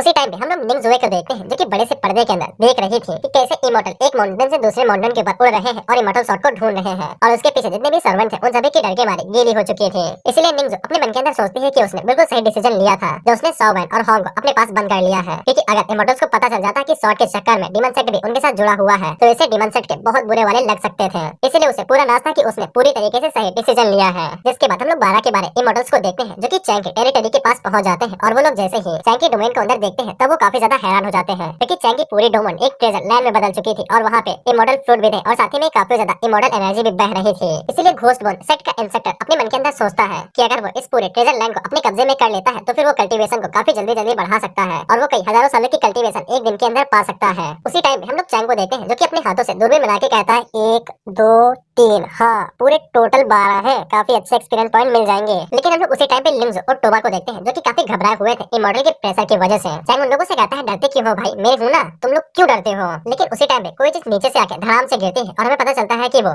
लिंग के ग्रैंडफादर थे। लिंग जैसे ही अपने ग्रैंडफादर को इस बुरी हालत में देखती है तब वो काफी ज्यादा गुस्से में आ जाती है और वो सभी इमॉर्टल चैंग से पूछते हैं क्या तुम ही हो वो so called immortal slayer. Chang आगे से कहता है कि अगर तुम्हें स्वॉर्ड चाहिए थे तो फिर तुम्हें मेरे पास आना चाहिए था, तुमने मासूम लोगों को इन सभी चीजों में क्यों घसीट लिया। जिसपे वो आगे से कहते हैं कि ये मासूम लोग नहीं है, जब हमसे इन्होंने सवाल पूछा तब इन्होंने बताने से मना कर दिया, इसीलिए हमें इन्हें मारना पड़ा और वैसे भी ये चीटी है, ये क्या ही कर सकती है। लेकिन उसी टाइम पे लिंग जल्दी से आगे बढ़ती है और वो स्वॉर्ड से उनके ऊपर एक जोरदार अटैक करती है। लेकिन उस अटैक से उन्हें कुछ भी नहीं होता है और वो आसानी के साथ उन्हें ब्लॉक कर लेते हैं। इंसेक्टर आगे से कहते हैं कि तुम्हारी जरूरत कैसे हुई उस स्वॉर्ड से हमारे ऊपर हमला करने की। इसके बाद इंसेक्टर आगे से एक जोरदार अटैक लिंग्सो के ऊपर करते हैं। लेकिन चैंग तुरंत आगे बढ़ता है जो कि बड़े आराम से उस अटैक को ब्लॉक कर लेता है और उसे न्यूलीफाई कर देता है। और वो सभी इमॉर्टल हैरान हो जाते हैं कि चैंग ने बड़ी आसानी के साथ इंसेक्टर के अटैक को ब्लॉक कर लिया। यहाँ तक कि भी इंसेक्टर काफी ज्यादा हैरान हो चुका था क्योंकि वो अटैक काफी ताकतवर था। इंसेक्टर बाकी इमॉर्टल से कहता है कि उन्हें चैंग को हल्के में नहीं लेना चाहिए, उसके पास कोई ना कोई ट्रम्प कार्ड जरूर होगा। उसी टाइम पे हम लोग लिंग को देखते हैं जो कि रोते हुए चैंग से कहती है कि उसने अपने सभी को खो दिया है और उसके पास कोई भी कार्ड नहीं बचा है। चैंग उसे संभालते हुए कहता है कि रोने की जरूरत नहीं है, चैंग लिंग का बदला जरूर लेगा और वो हर किसी को मिटा देगा जिसने भी उसकी आंखों में आंसू लाए हैं। जिसके बाद भाई चैंग इमॉर्टल स्वॉर्ड को पकड़ता है और वो आगे से पावर्स को रिलीज करते हुए कहता है कि वो हर एक इमॉर्टल को आज यहाँ पे मार देगा। जिसपे वो सभी इमॉर्टल उसके ऊपर हंसने लगते हैं और उससे कहते हैं कि एक बच्चा हमें मारने वाला है, वाओ। जिसके बाद उनमें से एक इमॉर्टल पावर को रिलीज करते हुए स्वॉर्ड को समन करने की कोशिश करती है, लेकिन 1 मिनट बीत जाता है, कुछ भी नहीं होता है, जिससे उन सभी के पैरों तले जमीन खिसक जाती है और वो सभी सोचते हैं कि दूर होने की वजह से नेटवर्क कम पड़ गए हैं। इसीलिए वो इमॉर्टल थोड़ा सा और पास जाती है और वो फिर से ट्राई करने की कोशिश करती है, लेकिन फिर से कुछ भी नहीं होता है, जिससे वो सभी और ज्यादा हैरान हो जाते हैं और उन्हें कुछ भी समझ में नहीं आता है कि इमॉर्टल स्वॉर्ड को क्या हो रहा है। उसी टाइम पे हम लोग इमॉर्टल स्वॉर्ड को देखते हैं जो कि हिलने लगी थी, लेकिन चैंग उससे कहता है कि अगर जाना है तो जाओ, मैं रोकूंगा नहीं।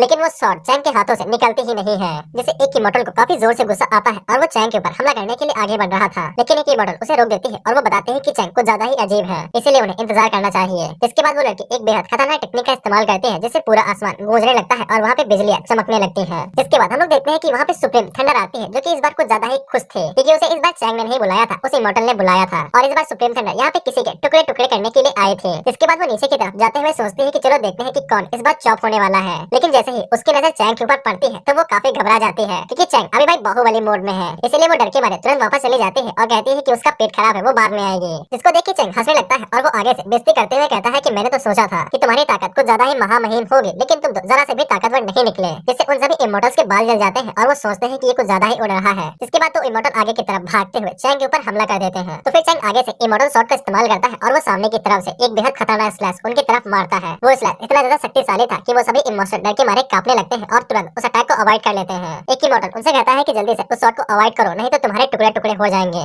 लेकिन उसी टाइम पे वो सभी इमॉर्टल देखते हैं कि चैंग के स्लैश की वजह से स्पेस में क्रैक पड़ चुका था और वहाँ पे वर्ल्ड खुल चुका था, जिससे वो सभी इमॉर्टल और ज्यादा घबराने लगते हैं और कहते हैं कि क्या हो अगर हम लोग अभी लौट चले और फिर से बाद में आए वनरेबल इमॉर्टल के साथ। लेकिन उसी टाइम पे वो लोग सोचते हैं कि ये जगह कॉन्टिनेंट है जो कि एक लोअर वर्ल्ड है और किसी के पास भी इतनी ताकत नहीं हो सकती है कि वो स्पेस के अंदर एक क्रैक ले आए और कोई इमॉर्टल तो ऐसा कर भी नहीं सकता है। लेकिन उसी टाइम पे उन लोगों की ओर फटना शुरू हो जाती है क्योंकि जो चैंग था वो स्पेस के अंदर अपना हाथ डालने लगता है, जिसपे वो सभी इमॉर्टल चिल्लाते हुए कहते हैं कि ये तो और भी ज्यादा खतरनाक हो सकता है क्योंकि स्पेस कोई ऐसी जगह नहीं है जहाँ पे कोई भी इमॉर्टल अपना हाथ घुसेड़ दे, क्योंकि उसके अंदर डिस्ट्रक्टिव पावर होती है जो कि एक ही झटके में इमॉर्टल को अपने अंदर निगल लेगी और इसके बाद इमॉर्टल सायोनारा। इसीलिए वनरेबल इमॉर्टल भी उस स्पेस की पावर से डरते हैं और उससे घबराते हैं। लेकिन उसी पल चैंग अपने हाथ को बाहर निकालता है और वो स्पेस क्रैक को ठीक कर देता है और वो अपने मन के अंदर सोचता है मुझे तो लगा कि मैं सिस्टम से ब्लैकमेल होने वाला हूँ इस तरह की गड़बड़ करने के बाद, लेकिन किस्मत अच्छी है कि ये ठीक हो गया। इसके बाद चैंग उनसे हंसते हुए कहता है कि आ जाओ, मैं तुम सभी को मारने के लिए रेडी हूँ। वो सभी इमॉर्टल एक साथ चैंग के ऊपर हमला कर देते हैं और कहते हैं कि एक साथ टूट पड़ो। मुझे पूरा यकीन है कि हम एक साथ उसे मार सकते हैं और उसके पास इतनी एबिलिटी नहीं रहेगी। लेकिन चैंग उनसे कहता है कि आ जाओ और वो जैसे ही डोमेन के अंदर कदम रखते हैं तो फिर वो सभी इमॉर्टल एक ही जगह पे रुक जाते हैं और वो हिलते भी नहीं है। इसके बाद चैंग लिंग से कहता है कि अपनी आंखें खोलो प्यारी डिसाइपल और अपनी आंखों से देख लो कि जिन्होंने भी तुम्हारे ग्रैंडपा और तुम्हारे फादर को परेशान किया था और उन्हें मार दिया है वो सभी यहाँ पे कितनी बुरी मौत मरने वाले हैं। इस पे उन सभी इमॉर्टल के धीरे धीरे करके फटना शुरू हो जाती है और वो सभी आगे से चिल्लाने लगते हैं कि हम सभी अपर वर्ल्ड के इमॉर्टल्स हैं, इमॉर्टल जनरल्स। अगर हम सभी यहाँ पे मारे जाते हैं तो फिर वनरेबल इमॉर्टल और इमॉर्टल के खुद भी नीचे आएंगे और वो तुम्हें मार देंगे। लेकिन चैंग आगे से हंसते हुए कहता है कि मुझे घंटा फर्क नहीं पड़ता है, चाहे वो वनरेबल इमॉर्टल हो या फिर इमॉर्टल किंग। वो जैसे यहाँ पे आएंगे तो मैं उनको भी वहीं पे भेज दूंगा जहाँ पे तुम लोग जाने वाले हो। वो सभी इमॉर्टल अब कुछ भी नहीं कर पा रहे थे और डर के मारे कांपने लगते हैं। इसके बाद चैंग वहाँ पे डिवाइन फ्लेम को रिलीज करता है और उन सभी इमॉर्टल्स को जला के मारने लगता है और उनसे कहता है कि अपर वर्ल्ड के अंदर कई सारे कमजोर और मासूम लोग हैं जिनके साथ तुम कुछ भी कर सकते हो, इसलिए उनके लिए मैं खड़ा होऊंगा और मैं उनको इंसाफ दिलाऊंगा, भले ही चाहे वो तुम लोग ही क्यों ना हो। मैं तुम्हें सजा दूंगा और तुम्हें मार दूंगा। इसके बाद चैंग इमॉर्टल फ्लेम के जोर को और ज्यादा बढ़ा देता है और उन सभी को जला के मार देता है। जिसको देख के टोबा और कियान डर के मारे कांपने लगते हैं और उन्हें कुछ भी समझ में नहीं आता है। चैंग लिंग से कहता है कि उसे कल्टीवेट करके ताकतवर बनना है ताकि वो अपने ग्रैंडफादर और फादर की उम्मीदों के ऊपर खड़े उतर सके।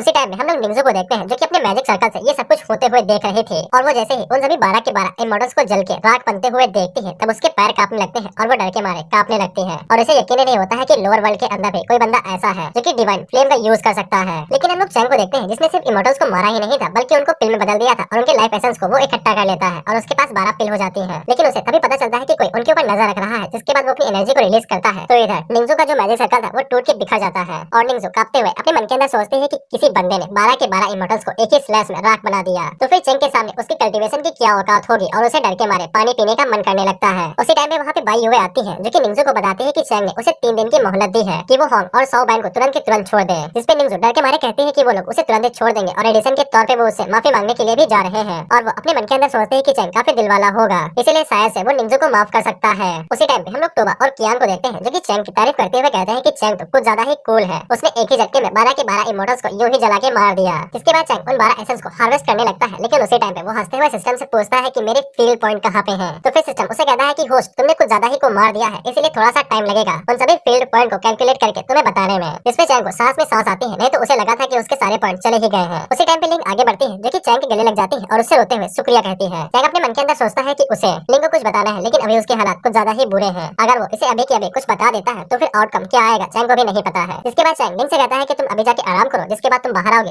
बड़ी आसानी के साथ उन 12 के 12 इमॉर्टल्स की कह के ले ली थी। इसके बाद उसने लिंग को किसी काम से अंदर भेज दिया था और हम देखते हैं कि टोबा और चैंग दोनों आराम से बैठ के चाय पी रहे थे। उसी टाइम पे वहाँ पे बाई युवे आती है जो कि निंजो को अपने साथ लेके आई थी। निंजो अपने मन के अंदर सोचती है कि उसने सिर्फ फोंग और सौ बैन को सिर्फ बंदी किया था इसलिए चैंग उसे बख्श देगा और उसे मारेगा नहीं। लेकिन चैंग जैसे ही देखता है कि वो दोनों वहाँ पे आ चुकी हैं तो फिर चैंग आगे से निंजो को घूरते हुए कहता है कि अपने घुटनों पर बैठ जाओ। इस पे निंजो तुरंत अपने घुटनों पर बैठ जाती है और वो हल्का सा भी रजिस्टर नहीं करती है। निंजो अपने मन के अंदर सोचती है कि अगर चैंग उसे मारना चाहे तो फिर वो उसको बड़ी आसानी के साथ अपनी सिर्फ एक उंगली के साथ ही मार सकता है। इसके बाद चैंग निंजो से कहता है कि वो कुछ ज्यादा ही बहादुर हो गई है, वो पूरे फॉक्स क्लैन के डीमन एम्परर है और साथ ही में पूरा एशियन फॉक्स क्लैन उसे काफी ज्यादा पसंद करता है। इसीलिए शायद निंजो कुछ ज्यादा ही आगे बढ़ चुकी है जो उसने चैंग के सबोर्डिनेट्स को जेल के अंदर डाल दिया था। निंजो आगे से माफी मांगते हुए कहती है कि वो थोड़ा सा भटक गई थी लेकिन अगर चैंग किसी को पनिशमेंट देना चाहता है तो वो सिर्फ निंजो को दे। इसमें वो फॉक्स सेट को बीच में डाला है, नहीं तो उससे काफी ज्यादा नुकसान हो जाएगा। लेकिन उसी टाइम में बाई युवे आगे बढ़ती है जो कि चैंग से कहती है कि वो चाहती है कि चैंग निंजो और उसके फॉक्स क्लैन को कुछ भी ना करे और उसके लिए बाई युवे कुछ भी करेगी और वो किसी भी चीज के करने के लिए राजी थी। चैंग आगे से कहता है कि अगर मैं निंजो और फॉक्स क्लैन को छोड़ देता हूँ तो फिर तुम कुछ भी करोगे। जिसपे बाई युवे आगे से हाँ कहती है तो फिर चैंग अपने पास से एक डंडा बाहर निकालता है और वो बाई युवे के पीछे जाके कहता है कि जरा मुझे तुम्हारी सिंसियरिटी चेक करने दो। जिसके बाद चैंग उस डंडे का इस्तेमाल करके बाई युवे को मारने लगता है। खैर चैंग का मारना और बाई युवे का चिल्लाना वो दोनों ही काफी अलग अलग थे, तुम लोग इमेज से पता लगा सकते हो और मैं बार बार मीम का यूज नहीं करता हूँ। लेकिन निंजो ये सब कुछ देख के दंग रह गई थी और वो अपने मन के अंदर सोचती है कि ये बहुत कमीना है, ये हमारे सेट और मुझे छोड़ के जाने देने के लिए ये कुछ भी करने को राजी है और ये अपनी ताकत का पूरी तरीके से इस्तेमाल कर रहा है। इससे जितना एवल इंसान मैंने आज तक नहीं देखा है और ये प्योर एवल है। खैर उसी टाइम हम लोग चैंग को देखते हैं जिसके मुंह से ठनक बहने लगी थी और उसके नाक से खून आने लगा था और चैंग बताता है कि वो बाई युवे को मारते हुए उसके जितने भी मेरिडियंस हैं वो उनको अनलॉक कर रहा है और इसीलिए ये उसके लिए पनिशमेंट ना होके एक ट्रीट बन गई है। और बाई युवे चैंग से आगे से कहती है you can hit me harder. खैर निंजो से बाई युवे का इस तरह से टॉर्चर नहीं देखा जाता है और वो आगे बढ़कर चैंग को मना कर देती है और कहती है कि वो बाई युवे को इस तरह से टॉर्चर न करे। खैर चैंग इसके बाद उसे टॉर्चर करना छोड़ देता है और बाहर जाके बैठ जाता है और निंजो से कहता है कि वो जितनी जल्दी हो सके होंग और सौ बैन को छोड़ दे, नहीं तो फॉक्स क्लैन के साथ आगे क्या होगा वो उसे अच्छे से पता है। जिसके बाद चैंग अपने पास एक इमॉर्टल फ्रूट बाहर निकालता है जो कि वो बाई युवे को दे देता है, लेकिन हाथ दरअसल निंजो ने फैलाया था जिससे निंजो काफी हैरान हो जाती है कि उसे डेविल फ्रूट नहीं मिला है। जिसके बाद निंजो चैंग से कहती है कि अब से एशियन फॉक्स क्लैन उसको फॉलो करेगा और वो फ्यूचर में उसके खिलाफ कभी भी नहीं जाएगा। चैंग आगे से उसे घूरते हुए कहता है कि जाना भी नहीं चाहिए, नहीं तो अंजाम काफी ज्यादा बुरा होगा। जिसके बाद हम लोग देखते हैं कि वो दोनों अपने क्लैन की तरफ वापस जा रहे थे कि उसी टाइम पे बाई युवे आगे से कहती है कि अब पता नहीं उसे कब दोबारा मौका मिलेगा कि चैंग उसे पनिशमेंट देगा।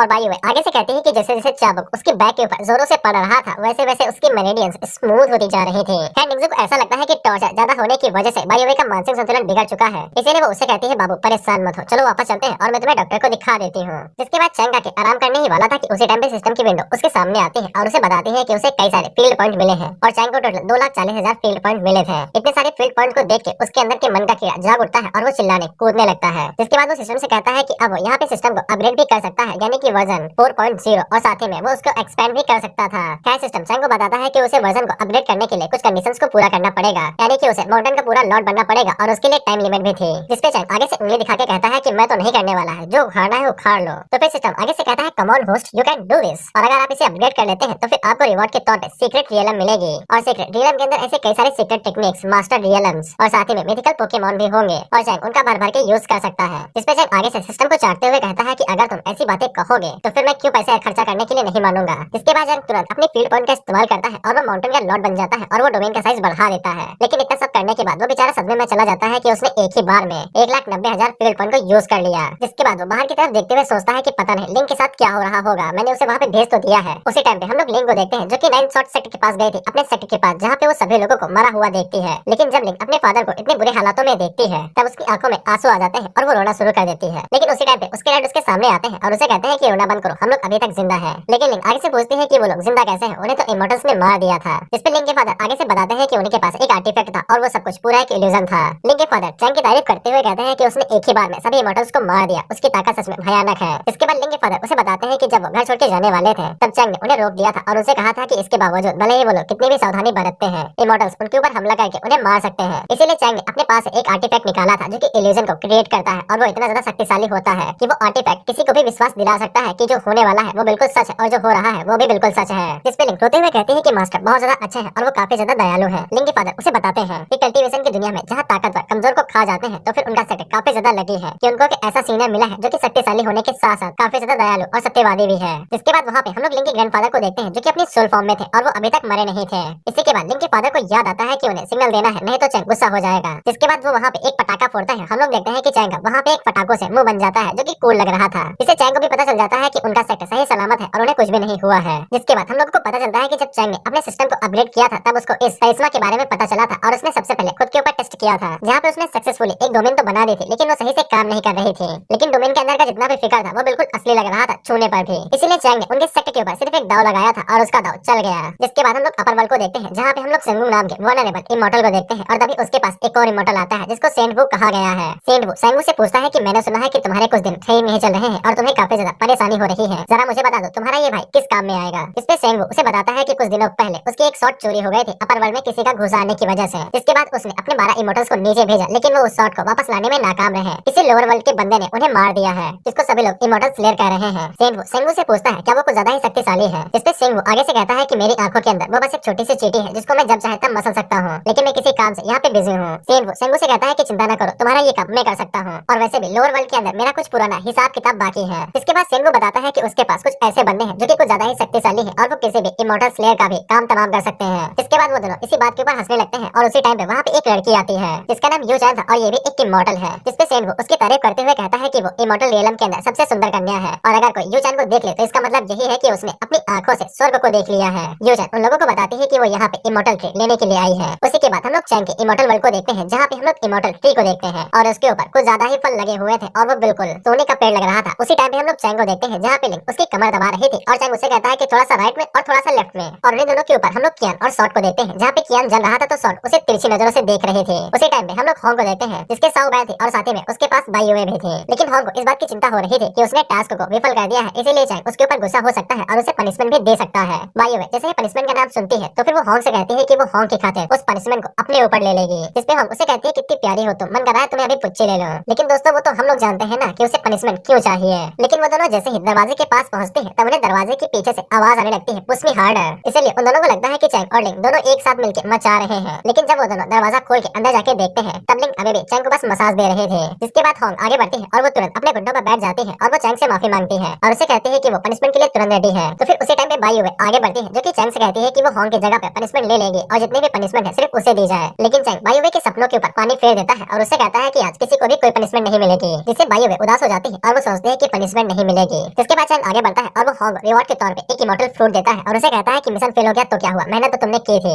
लेकिन जब चैंग बाईवे की तरफ देखता है तब वो सोचता है, ऐसा लगता है कि इसको पनिशमेंट चाहिए थे लेकिन इसे नहीं मिली है इसीलिए उदास हो गई है। और वहीं पे बाईवे अपने मन के अंदर सोचती है कि अगली बार पनिशमेंट कब मिलेगी, मुझे वो प्लेजर फिर से चाहिए। जिसके अगले सीन में हम लोग चैंग को देखते हैं और उसके पास अभी भी 50,000 पॉइंट बचे हुए थे, इसीलिए वो जल्दी से अपने पॉइंट का इस्तेमाल करता है और एक क्लोन बना लेता है और ये क्लोन कुछ ज्यादा ही शक्तिशाली था। जिसके बाद चैंग आगे बढ़ता है और उसके पास जितने भी स्किल थे सिस्टम के अंदर वो उन सभी को एक्वायर कर लेता है और खुशी के मारे उछलने लगता है। तो फिर चैंग अपने मन के अंदर सोचता है कि अब वो इतना शक्तिशाली हो चुका है कि वो किसी भी तरह के टेक्निक का का इस्तेमाल कर सकता है। इसके बाद चैंग वहाँ पे वन फिंगर यांग फिंगर टेक्निक का इस्तेमाल करता है और सामने की तरफ अपनी एक उंगली करता है, तो सामने की तरफ एक बीम जाती है जो कि दीवार को तोड़ते हुए पार निकल जाती है। इसके सोर्स जो सभी लोग काम कर रहे थे उन सभी का ध्यान भटक जाता है और चैंग अपने मन के अंदर उछलते हुए सोचता है कि अब वो किसी को भी कोई भी टेक्निक सिखा सकता है और वो साथ ही में लिंक को भी कल्टीवेशन में हेल्प कर सकता है और उसे कई सारी नई टेक्निक सिखा सकता है। इसके बाद चैंग हंसते हुए बाहर निकलता है और वो लिंक से कहता है कि उसको कई सारी मार्शल आर्ट टेक्निक सीखनी है। इस पे लिंक आगे से कहते हैं कि उसे हर तरह के मार्शल आर्ट टेक्निक सीखनी है, लेकिन चैंग उसके सर के ऊपर उंगली मारते हुए कहता है कि अभी मैं तुमको सिर्फ शॉर्ट स्किल सिखाऊंगा, उसके बाद मैं तुम्हें बाकी सारे मार्शल आर्ट सिखाऊंगा। इसके बाद चैंग आगे बढ़ता है और वो लिंक को कई सारे शॉर्ट टेक्निक्स, शॉर्ट फॉर्मेशन और सब कुछ बता देता है। इसके बाद लिंक चुपचाप बैठ जाती है और वो कल्टीवेट करना शुरू कर देती है। वहीं पे वो दोनों लोमड़ी दूर से खड़ी होकर बस यही सोच रहे थे कि पता नहीं चैंग उन्हें कब इस तरह की कोई मार्शल आर्ट टेक्निक सिखाएगा। इसके बाद हम लोग फिर से अपर वर्ल्ड को देखते हैं, जहाँ पे जब यू चैन किसी से इमोर्टल ट्री से इमोर्टल फ्रूट लेने के लिए गई थी, तब उस बंदे ने साफ मना कर दिया था और उसे पहले ही बता दिया था कि अपर वर्ल्ड के अंदर जितने भी इमोर्टल ट्री है उन सभी से इमोर्टल फ्रूट पहले ही ले लिए गए हैं। अब यहाँ पे ऐसा कोई भी ट्री नहीं बचा है जिसके पास इमोर्टल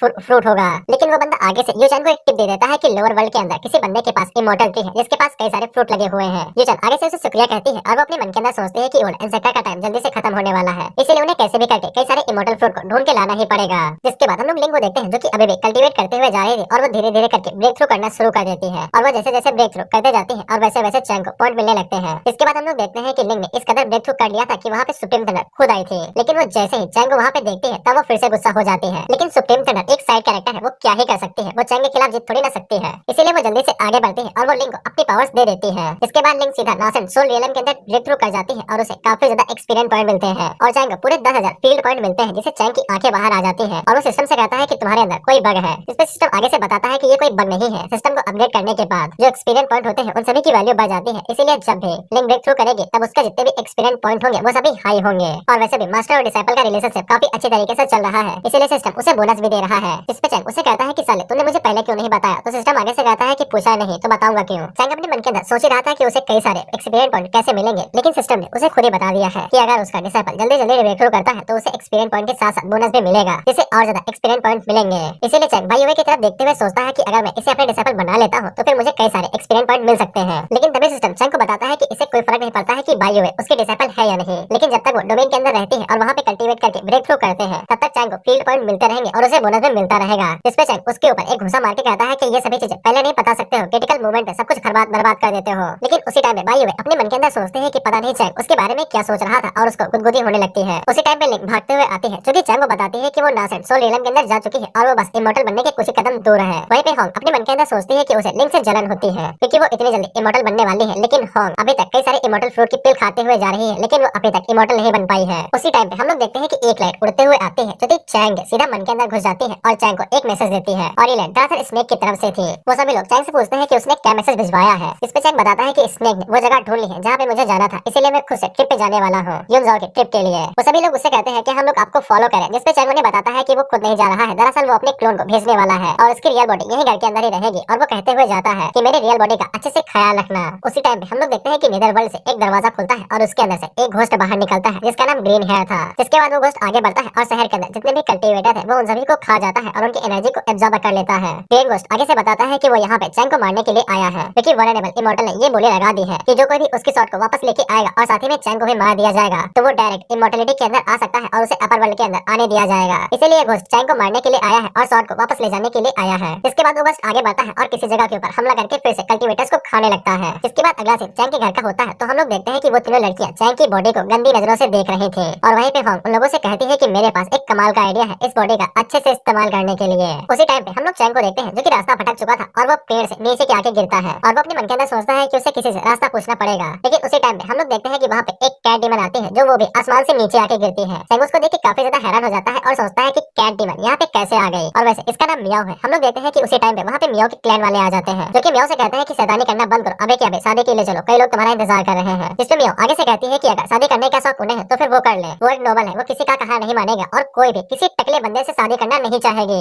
उसी टाइम पे हम लोग चैंग को देखते हैं जो कि ये सभी बातें सुनना तो नहीं चाहता था लेकिन उसने जबरदस्ती सुन ली थी। इसके बाद मियाओ आगे बढ़ती है और वो अपने क्लैन वालों के ऊपर हमला कर देती है। हम लोग देखते हैं कि मियाओ उनके साथ फाइट तो कर रहे थे लेकिन वो सभी गोल्डन पीक रियलम पे थे, इसीलिए मियाओ का जीत पाना नामुमकिन था। चैंग अपने मन के अंदर सोचता है कि अगर ये हार गए तो फिर इसे टकले बंदे के साथ शादी करनी पड़ेगी, इसीलिए चैंग सोचता है कि उसे मियाओ की मदद कर देनी चाहिए। जिसके बाद वो आगे बढ़ने लगता है। उसी टाइम पे एक बंदा मियाओ के ऊपर एक जोरदार पंच मारता है तो वो पीछे हट जाती है, लेकिन उसी टाइम पे चैंग आगे बढ़ता है जो कि अपनी कल्टीवेशन का इस्तेमाल करके उन्हें डराने की कोशिश करता है और उनसे कहता है कि उस लड़की को जाने दो नहीं तो बुरा हाल कर दिया जाएगा। खैर वो सभी लोग डरते मानते नहीं है और चैंग से कहते हैं कि ये उनका मामला है और चैंग बाहर वाला है। इसके बाद एक बंदा कहता है कि चैंग की कल्टीवेशन उनके बराबर की ही है, अगर वो सभी उसके साथ एक साथ गैंग बैंग कर देते हैं तो वो शायद जी सकते हैं। उसी टाइम पे चैंग अपनी कल्टीवेशन को बढ़ा देता है तो उसके प्रेशर की वजह से वो सभी बंदे घबरा जाते हैं और उनके मुंह से खून निकलने लगता है। उसी टाइम पे मियो आगे बढ़ती है जो कि चैंग का पैर पकड़ लेती है और उसे कहती है कि मेरी हेल्प करो। चैंग अपने मन के अंदर देखता है और वो तुरंत समझ जाता है कि मियो बहुत चालाक लड़की है, उसे अच्छे से पता है कि हालातों का फायदा कैसे उठाया जाता है। इसके बाद मियो अपनी चाल आगे बढ़ाती है और वो चैंग से कहती है कि चैंग का प्रेशर कुछ ज्यादा ही शक्तिशाली है, इसीलिए मियो उसके प्यार में पड़ चुकी है। इसीलिए मियो चैंग की साइड पर रहना चाहती है और वो उसके साथ हमेशा रहेगी। चैंग अपने मन के अंदर सोचता है ये तो खुद को इस तरह से ऑफर कर रही है जैसे कि हारेम मांगा के अंदर होता है। खैर उसी टाइम में वो सभी लोग फिर से खड़े हो जाते हैं और वो चैंग से कहते हैं कि ये मामला हमारा है, इसीलिए तुम्हें इसे दूर रहना चाहिए। लेकिन चैंग एनर्जी को रिलीज करते हुए उनसे कहता है कि भाग जाओ, इससे कि पहले मेरा मन बदल जाए और मैं तुम सभी को मार दूं। जैसे वो सभी बंदे डर के मारे तुरंत वहाँ से भाग जाते हैं। वहीं पे मियो अपने मन के अंदर सोचती है कि जब तक वो चैंग के साथ रहती है तब तक उसके फादर शादी को लेकर उसका कुछ भी उखाड़ नहीं पाएंगे। लेकिन तभी चैंग उसको पीछे हटाते हुए कहता है कि उसे बिल्लियां पालने का शौक नहीं है, इसीलिए मियो यहाँ से जा सकती है। लेकिन मियो उसे कहती है कि चैंग ने उसकी जिंदगी बचाई है, इसीलिए वो दोनों मरते दम तक एक साथ रहेंगे। तो फिर मियो आगे से उसके हाथ को चाटते हुए कहती है कि अगर चैंग को बिल्लियां नहीं चाहिए तो फिर वो उसकी वाइफ बनने के लिए भी रेडी है। चैंग इस बात से घबरा जाता है और उसे कहता है कि अजनबियों का हाथ नहीं चाटा जाता है और क्या तुमको नहीं लगता है कि मैं कोई बुरा इंसान हो सकता हूँ। लेकिन मियो आगे से कहती है कि उसे चैंग के साथ ही रहना है। वहीं पे चैंग अपने मन के अंदर सोचता है कि उसके मास्टर ने उसे इमॉर्टल टेंपल में एक वर्ड के जरिए लाया था और उसे रास्ता बिल्कुल भी नहीं पता है। अगर वो किसी भरोसे के नहीं जाता है तो फिर वो हमेशा के लिए यहीं पे घूमता रहेगा और खो जाएगा। इसीलिए चैंग मियो से कहता है कि अगर मियो उसे सेटिस्फाई करती है तो फिर चैंग उसको अपने पास रख सकता है और सेटिस्फाई करने का मतलब उससे नहीं था। खैर मियो को ऐसा ही लगता है, डार्क जोक। इसके बाद चैंग मियो को पकड़ता है और उसे कहता है कि हमें यहाँ पे बात नहीं करनी चाहिए, हमें कहीं और पे चल के बात करनी चाहिए। इसके बाद वो मियो को पकड़ता है और फुल स्पीड से शहर की तरफ आगे बढ़ने लगता है। उसी टाइम पे हम लोग मियो के मंगेतर को देखते हैं जो कि सच में एक टकला है और वो मियो की घंटियों से उसके बारे में पता लगा लेता है और उसे कहता है कि तुम मुझसे बच के भाग नहीं सकती हो। जिसके अगले सीन में हम लोग चैंग और मियो को घोस्ट स्टेट के अंदर देखते हैं। जब चैंग के बगल से कोई नॉर्मल सा कल्टीवेटर निकलता है तो चैंग कल्टीवेशन की वजह से उसके ऊपर इतना ज्यादा प्रेशर पड़ता है कि उसके मुंह से खून निकलने लगता है। जिससे चैंग हैरान होकर उसे पूछता है कि उसे क्या हो गया है। तो फिर मियो उसे बताती है कि उसकी हाई कल्टीवेशन की वजह से जितने भी नॉर्मल कल्टीवेटर है उनके ऊपर काफी ज्यादा जोर पड़ता है, इसलिए वो सभी बौखला जाते हैं। तो फिर चैंग अपनी कल्टीवेशन को कम लेता है और वो कल्टीवेटर तुरंत चैंग से माफी मांग के वहाँ से डर के भाग जाता है। जिसके बाद मियो चैंग से कहती है कि वो इस जगह को काफी अच्छे से जानती है, अगर चैंग को कहीं पे जाना है तो मियो उसको रास्ता बता सकती है। चैंग उसे पूछता है कि उसका पीछा वो सभी लोग क्यों कर रहे थे। जिसपे मियो आगे से रोते हुए बताती है कि उसके फादर किसी बुद्ध के साथ उसकी शादी करवाना चाहते हैं, लेकिन मियो किसी के साथ भी ऐसे ही शादी नहीं करना चाहती है। लेकिन वो सभी उसे काफी ज्यादा फोर्स कर रहे हैं, इसीलिए वो अपनी जान बचा के इधर से उधर भागती रहती है और कई सालों तक वो घोस्ट स्टेट के अंदर ही रही है, इसीलिए वो यहाँ से काफी ज्यादा वाकिफ हो गई है। और मियो इतने ज्यादा नौटंकी करने के बाद सोचती है कि चैंग उसकी मदद जरूर करेगा, क्योंकि मियो काफी ज्यादा छोटी है और साथ में वो बहुत बेसहारा है। लेकिन चैंग उसी टाइम पे अपने मन के अंदर सोचता है कि इसकी मदद करना यानी मुसीबत को मोल लेना, इसीलिए मैं इसको पीछे ही छोड़ देता हूँ, ज्यादा सही रहेगा। लेकिन चैंग अपने मन के अंदर सोचता है कि इस तरह की कहानियों के अंदर हमेशा लड़की को पकड़ लिया जाता है जिसके बाद उसकी शादी हमेशा तय किए गए दूल्हे के साथ ही होती है। लेकिन उसी टाइम में मियो चैंग से कहते हैं कि चैंग ने उसकी जिंदगी बचाई है, इसलिए मियो ने फैसला किया है कि वो चैंग की वाइफ बनेगी और चैंग को मरते दम तक उसके साथ ही रहना पड़ेगा। चैंग अपने मन के अंदर सोचता है कि ये तो कुछ ज्यादा ही सोच रही है। लेकिन उसी टाइम में चैंग को कुछ स्पेशल एनर्जी महसूस होती है, जिसके बाद हम लोग देखते हैं कि वहाँ पे कई सारे मॉन्क आ जाते हैं जो कि उन दोनों को चारों तरफ से घेर लेते हैं, जिनके साथ मियो का फियांसे जियान किन भी था।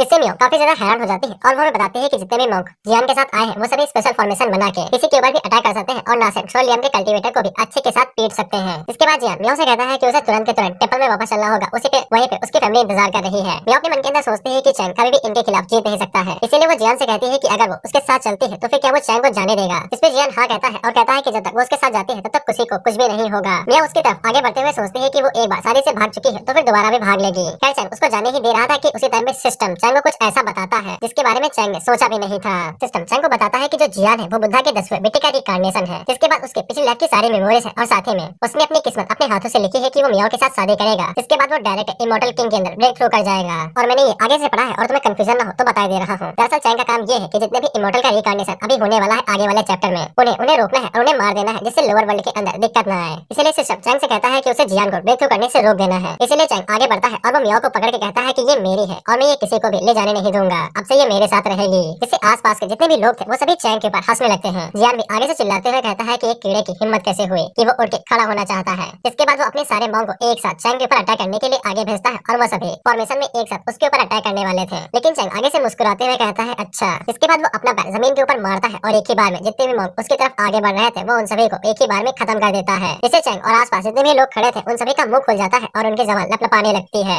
इसके बाद जियान आगे से स्पेशल ट्रेजर का इस्तेमाल करता है और वो चैंग के ऊपर उसके साथ हमला करता है। हम देखते हैं कि एक बड़ा सा बर्तन घूमते हुए चैंग की तरफ जाता है, लेकिन चैंग उसे अपने हाथों में ही पकड़ लेता है और वो जियान से कहता है कि खाना रखने के लिए अच्छा बर्तन है। तो फिर जियान रुकने वाला कहा था, जिसके बाद वो वहाँ पे अपनी रियल बॉडी को समन करता है और बुद्धा के पाम का इस्तेमाल करते हुए चैंग के ऊपर एक जोरदार अटैक करता है। चैंग उसे कहता है कि अगर तुम ऐसी चीजों का इस्तेमाल करोगे तो फिर मुझे भी करना पड़ेगा। इसके बाद वो भी वहाँ पे स्पिरिचुअल पावर का इस्तेमाल करता है और अपनी एनर्जी से एक सोनिक ड्रैगन बना देता है, जो कि इतना बड़ा था कि वहाँ पे आने की वजह से वो पूरी धरती ही हिलने लगी थी और आसपास जितने भी कल्टीवेटर उड़ रहे थे वो सभी उसको देख के घबरा जाते हैं। इसके बाद सोनिक ड्रैगन उड़ते हुए जियान की तरफ आगे जाता है, जिसके बाद वो उसके ऊपर हमला करता है और उसकी रियल बॉडी के साथ साथ उसको भी निगल जाता है, जिसके बाद जियान की बॉडी पिघल जाती है और वो ऐसे ही मारा जाता है। चैंग इस बात से काफी खुश हो जाता है कि उसे और ज्यादा एक्सपीरियंस पॉइंट मिलने वाले हैं और आसपास जितने भी लोग खड़े थे वो सभी लोग हैरान हो जाते हैं कि चैंग के पास इतनी ज्यादा ताकत है। इसके बाद सिस्टम चैंग को कुछ एक्स्ट्रा पॉइंट देता है क्योंकि चैंग ने रिकार्नेशन सन को मारा था और चैंग को पता चल जाता है कि अगर वो रिकार्नेशन सन को मारता है तो फिर उसे एक्स्ट्रा पॉइंट मिलेंगे। इसके बाद वो मियाओ से कहता है कि उसने मियाओ की काफी बड़ी मदद की है, इसलिए फेवर के तौर पे मियाओ को चैंग की मदद करनी होगी ताकि वो युनजाओ के लिए फ्लाइंग बोट पकड़ सके। और चियांग भाई युनजाओ सिर्फ इसलिए जा रहा है क्योंकि स्नेक ने उसे खबर दी थी कि 3 इमॉर्टल फैमिली एक साथ मिलकर लॉन्गविटी सेक्ट के ऊपर हमला कर रहे हैं और लॉन्गविटी सेक्ट टियान के मास्टर का सन है सेक्ट है। और तुम्हें पता ही होगा कि चैंग के मास्टर ने उसकी कितनी ज्यादा मदद की थी जब वो पहली बार अपनी दुनिया से इस दुनिया के अंदर आया था। इसके बाद मियाओ चैंग के ऊपर लेट जाती है और उसके साथ चलते हुए आगे बढ़ने लगती है। उसी टाइम में हम लोग चैंग की असली बॉडी का माहौल देखते हैं, तब वो दोनों कमरे से बाहर निकलते हैं और हांफते हुए कहते हैं कि चैंग कुछ ज्यादा ही कमाल का है, लेकिन उन लोगों से कहती है कि अगली बारी उसकी है और वो लोग उसकी बारी काट नहीं सकते हैं। जिसपे होंग उसे कहती है कि वो लोग मास्टर को चुराएंगे नहीं, वो दोनों साथ में भी कर सकते हैं। लेकिन उसी के बाद उन तीनों को एक खतरनाक ऑरा महसूस होता है और ये ऑरा शॉर्ट सर्किट को भी महसूस हुआ था, जिसके बाद वो अपने सभी कल्टीवेटर्स को लेते हैं और चैंग की मदद करने के लिए आगे बढ़ने लगते हैं। इसके बाद हम लोग निंजो को देखते हैं और उसको भी ये ऑरा महसूस होता है और वो बताती है कि ये ऑरा इमॉर्टल के ऑरा से भी ज्यादा खतरनाक है और इसने सभी पत्थरों को हिला दिया है। इसके बाद वो भी चैंग के इमॉर्टल टेंपल की तरफ आगे बढ़ने लगती है उसकी मदद करने के लिए। इसके बाद हम लोग देखते हैं कि चैंग के इमॉर्टल टेंपल के ऊपर हमला उसे ग्रीन हेयर घोस्ट ने किया था, जो कि हमें पहले दिखा था। हम देखते हैं कि बॉडीमैन जैसे ही टेंपल के अंदर आता है तो लड़कियां उससे पूछती है कि वो कौन है, जिसपे वो घोस्ट उसे कहता है कि वो यहाँ पे सभी को मारने के लिए आया है। जिसके बाद वो अपनी एनर्जी से उन तीनों के ऊपर हमला करता है, इससे वो तीनों ही काफी ज्यादा पीछे खिसक जाती है। लेकिन लिंक अपने पास से इमॉर्टल शॉट को बाहर निकालती है और वो अटैक को ब्लॉक करते हुए और घोस्ट से कहती है कि वो अपने गंदे मुंह से चैंग का नाम ले। लेकिन वो घोस्ट जैसे ही लिंक के हाथों में इमॉर्टल शॉट को देखता है तब वो अपने मन के अंदर सोचता है कि वो जैसे ही इसके हाथों से इमॉर्टल शॉट ले लेगा तब वो चैंग को मारने में और ज्यादा कामयाब हो सकता है। इसके बाद लिंक उसके ऊपर अटैक करने के लिए आगे बढ़ती है, लेकिन घोस्ट कुछ ज्यादा ही शक्तिशाली था और वो आसानी के साथ लिंक को डोमिनेट कर देता है और उसे पकड़ लेता है। इसके बाद वो लिंक को खाने ही वाला था कि उसी टाइम पे होंग और बायुवे उसके ऊपर हमला करती है और बायुवे घोस्ट के ऊपर हमला करने के लिए आगे बढ़ती है और होंग उसी टाइम पे जाके लिंक को बचा के ले आती है। लेकिन घोस्ट जैसा कि पता है ज्यादा शक्तिशाली था, इसीलिए वो बायुवे के ऊपर एक ही अटैक करता है, जिससे बायुवे नीचे जाके गिरती है और वो काफी ज्यादा घायल हो जाती है। लेकिन उसी टाइम पे हम लोग देखते हैं कि उस घोस्ट के ऊपर कोई टेल से अटैक करता है, लेकिन वो घोस्ट उसको आसानी के साथ ब्लॉक कर लेता है। इसके बाद हम लोग देखते हैं कि आसमान में ग्रैंडमा आ चुके थे, यानी कि निंगजुए, जो कि अपनी स्वीट फॉर्म में थे और साथ ही में वहाँ पे शॉर्ट सेट के लोग भी आ चुके थे। निंगजुए उन लोगों से कहती है कि वो यहाँ पे उन लोगों को सपोर्ट देने के लिए आई है। उसी टाइम पे लिंक के फादर जैसे ही उस घोस्ट को देखते हैं तब उन्हें एक ही झटके में पता लग जाता है कि ये घोस्ट हेल से आया है, ये कोई नॉर्मल घोस्ट नहीं है, ये घोस्ट का भी घोस्ट है। इसके बाद निंगजू लिंक के फादर से कहती है कि वो उसे सपोर्ट करे और वो दोनों मिलकर उस घोस्ट के ऊपर एक साथ हमला करेंगे। इसके बाद वो दोनों अटैक करने के लिए घोस्ट के ऊपर आगे बढ़ने लगते हैं। वहीं भी घोस्ट अपने मन के अंदर सोचता है कि चैंग उसे डर गया है, इसीलिए वो छोटे मोटे चींटों को आगे भेज रहा है उसे लड़ने के लिए। लेकिन वो इस बात से और भी ज्यादा खुश था क्योंकि वो इन सभी को खा के इमॉर्टल पहले ही जा सकता है, जिसके बाद वो चैंग का भी खेल आसानी के साथ खत्म कर देगा। जिसके बाद वो घोस्ट बस वहाँ पे अपनी एनर्जी को रिलीज करता है तो फिर उसका धमाका इतना ज्यादा था कि सभी लोग घायल हो जाते हैं और पीछे जाके गिरते हैं और उन सभी के मुंह से खून आने लगता है। इसके बाद निंगजू अपने मन के अंदर सोचती है कि यहाँ पे सिर्फ हाई लेवल के एंजल्स ही होते हैं जो कि नियम को सरपास कर पाते हैं। नियम से यहाँ पे मतलब पावर लेवल है, लेकिन लोअर वर्ल्ड के नीचे सिर्फ इमॉर्टल स्लेयर ही होता है जो कि नियम को सरपास कर पाता है। इसीलिए बेशक घोस्ट इमॉर्टल स्लेयर के सेम लेवल पे था। इसके बाद हम लोगों को अपर रियलम के पावर लेवल दिखाए जाते हैं कि कौन सबसे ज्यादा ताकतवर होता है। सबसे पहले आता है ह्यूमन रियलम इमॉर्टल और आखिर में आता है वर्ल्ड ऑफ इमॉर्टल। और ये चाल तुम लोग देख सकते हो, लेकिन मैं नहीं पढ़ने वाला। इसके बाद वो घोस्ट आगे बढ़ता है और वो बायुवे को गले के अंदर रस्सी बांध के उसको लटका देता है और कहता है कि वो सबसे पहले बायुवे को खाएगा और अपने मन के अंदर सोचता है कि वो बायुवे को खाने के बाद चैंग के पास जाएगा और उससे फाइट करेगा। खैर इसने बहुत बड़ी गलती कर दी है बायुवे को लटका के, ये चैंग इसके साथ जो करने वाला है वो किसी ने भी नहीं सोचा था। जिसके बाद वो घोस्ट बायुवे को खाने ही वाला था कि उसी टाइम पे निंगजू उसे अपने आप को ऑफर कर देती है, ये कहते हुए कि निंगजू की कल्टीवेशन ज्यादा है, इसीलिए अगर घोस्ट उसे खाएगा तो उसे ज्यादा एनर्जी मिलेगी। लेकिन वो घोस्ट आगे से इसके लिए मना कर देता है। जिसके बाद वो बायुवे के सर को काटने ही वाला था कि उसी टाइम पे हम लोग देखते हैं कि सिस्टम चैंग को वार्निंग देता है कि उसका एक सबऑर्डिनेट मरने वाला है और उसे जल्दी करनी होगी, नहीं तो वो मारा जाएगा। हम देखते हैं कि वो बस काटने ही वाला था कि उसी टाइम पे चैंग वहाँ पे झम्म से आता है और उसके मुंह के ऊपर एक जोरदार घूंसा मारता है, जिससे वो उड़ते हुए जाके पीछे जाके गिरता है, जिससे वो घोस्ट पीछे जाके धड़ाम से गिरता है। जिसके बाद चैंग बायुवे को अपनी गोद में उठा लेता है और वहाँ पे एनर्जी को रिलीज करने लगता है, जिससे वो धीरे धीरे हील होने लगती है। बायुवे उसे घोस्ट के बारे में बताती है तो फिर चैंग उसे कहता है कि वो यहाँ पे आ चुका है, अब उसे डरने की जरूरत नहीं है और वो उस कमीने का ख्याल रख लेगा।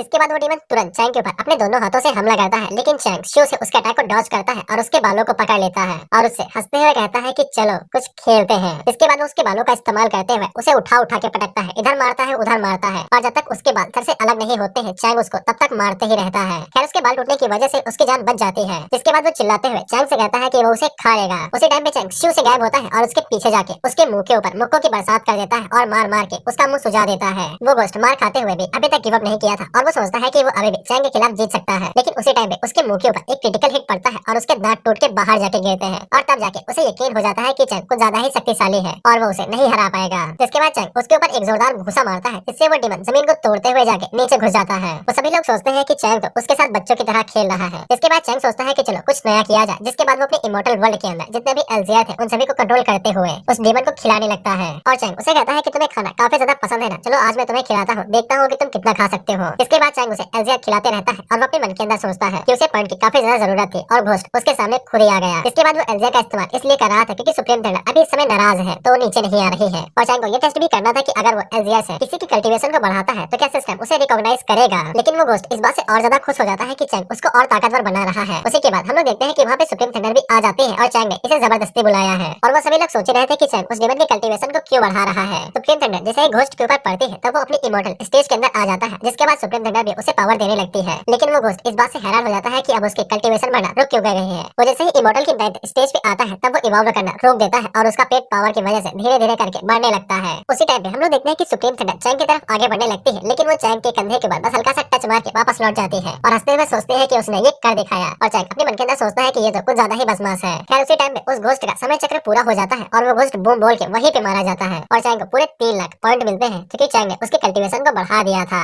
इसके बाद वो सभी लोग चैंग की तारीफ करने लगते हैं कि चैंग कुछ ज्यादा ही शक्तिशाली है। चैंग उन लोगों को एक एक करके हीलिंग पिल देता है और उनसे कहता है कि वो लोग चोट खा चुके होंगे, इसीलिए वो इसे खा के अपने इंजरीज को पूरा कर ले। इसके बाद वो सभी लोग वहाँ पे बैठ जाते हैं और पिल खा के उसे एब्जॉर्ब करने लगते हैं। उसी टाइम पे चैंग अपने मन के अंदर सोचता है कि खतरा बढ़ते हुए जा रहा है, उसीलिए अपने डोमेन को उसे बढ़ा लेना चाहिए। लेकिन सिस्टम उसे बताता है कि उसे डोमेन को लगातार कंटिन्यू करने के लिए पॉइंट की काफी ज्यादा जरूरत पड़ेगी क्योंकि उसके पास पॉइंट काफी ज्यादा कम हो चुके हैं। चैंग अपने मन के अंदर सोचता है कि उसने पिछली बार कई सारे डीमंस को यहाँ पे बुला लिया था, इसलिए उसके पास कई सारे पॉइंट हो चुके थे, लेकिन वो हर बार ऐसा नहीं कर सकता है। यहाँ पे मैं चीजों को बिल्कुल साफ साफ बताने वाला हूँ। चैंग अपने मन के अंदर सोचता है कि अगर वो जितने भी लोग हैं उन सभी को अपने डोमेन के अंदर बुला लेता है तो उसे सिस्टम की वजह से कई सारे एक्सपीरियंस पॉइंट मिलेंगे क्योंकि जितने ज्यादा लोग होंगे और वो ब्रेक थ्रू करेंगे तो फिर चैंग को उतने ही ज्यादा एक्सपीरियंस पॉइंट मिलेंगे। लेकिन चैंग को अभी भी निंजो के ऊपर यकीन नहीं था क्योंकि निंजो डर के कारण ही उसे लॉयल है, वो उसे पूरी तरीके से फॉलो नहीं करती है। चैंग इन सभी चीजों की वजह से दिमाग घूमने लगता है तो फिर वो सिस्टम से कहता है कि जरा चेस्ट बाहर निकालना, उसे खोल के देखते हैं। इसके बाद वो चेस्ट सामने की तरफ आती है तो वो काफी कमाल तरीके से खुलती है, इसीलिए चैंग को ऐसा लगता है कि इसके अंदर से कोई दमदार चीज बाहर निकलेगी। लेकिन सिस्टम चैंग को बताता है कि उसे बस 50,000 पॉइंट मिले हैं, ज्यादा कुछ नहीं। इसके साथ ही चैंग काफी ज्यादा गुस्सा हो जाता है, लेकिन सिस्टम उसे बताता है कि अब उसके पास इतने पॉइंट हो चुके हैं कि वो डोमेन को एक्सपेंड कर सकता है। तो फिर चैंग तुरंत अपने डोमेन को बढ़ा देता है और उसे रिवॉर्ड के तौर पे उसे एक मैथिक सीक्रेट की मिलती है और ये की पता नहीं क्या है, इसके ऊपर ब्लर कर दिया गया है क्योंकि चैंग की डोमेन ने पूरे माउंटेन को कवर कर लिया है, इसीलिए चैंग को एक नया टाइटल मिलता है जो कि होता है लॉर्ड ऑफ फिजियन माउंटेन। इसके बाद सिस्टम चैंग को बताता है कि ये आइटम डिवाइन ग्रेड का है और एक बार खुलने के बाद ये अपने आप ही डिस्ट्रॉय हो जाएगा क्योंकि इसे एक ही बार इस्तेमाल किया जा सकता है और इसकी एबिलिटी स्ट्रेंज है। चैंग को समझ में नहीं आता है कि ये क्या है और क्या कर सकता है, इसीलिए चैंग उसको पकड़ता है और कहता है कि खड़े हो जाओ, जल उठो और दग जाओ। जिसके बाद वो आइटम ऐसा ही करता है और ऊपर जाके दग जाता है और उजाला कर देता है और मेरे हिसाब से हेंटा एक्सपीरियंस बता रहा है कि ये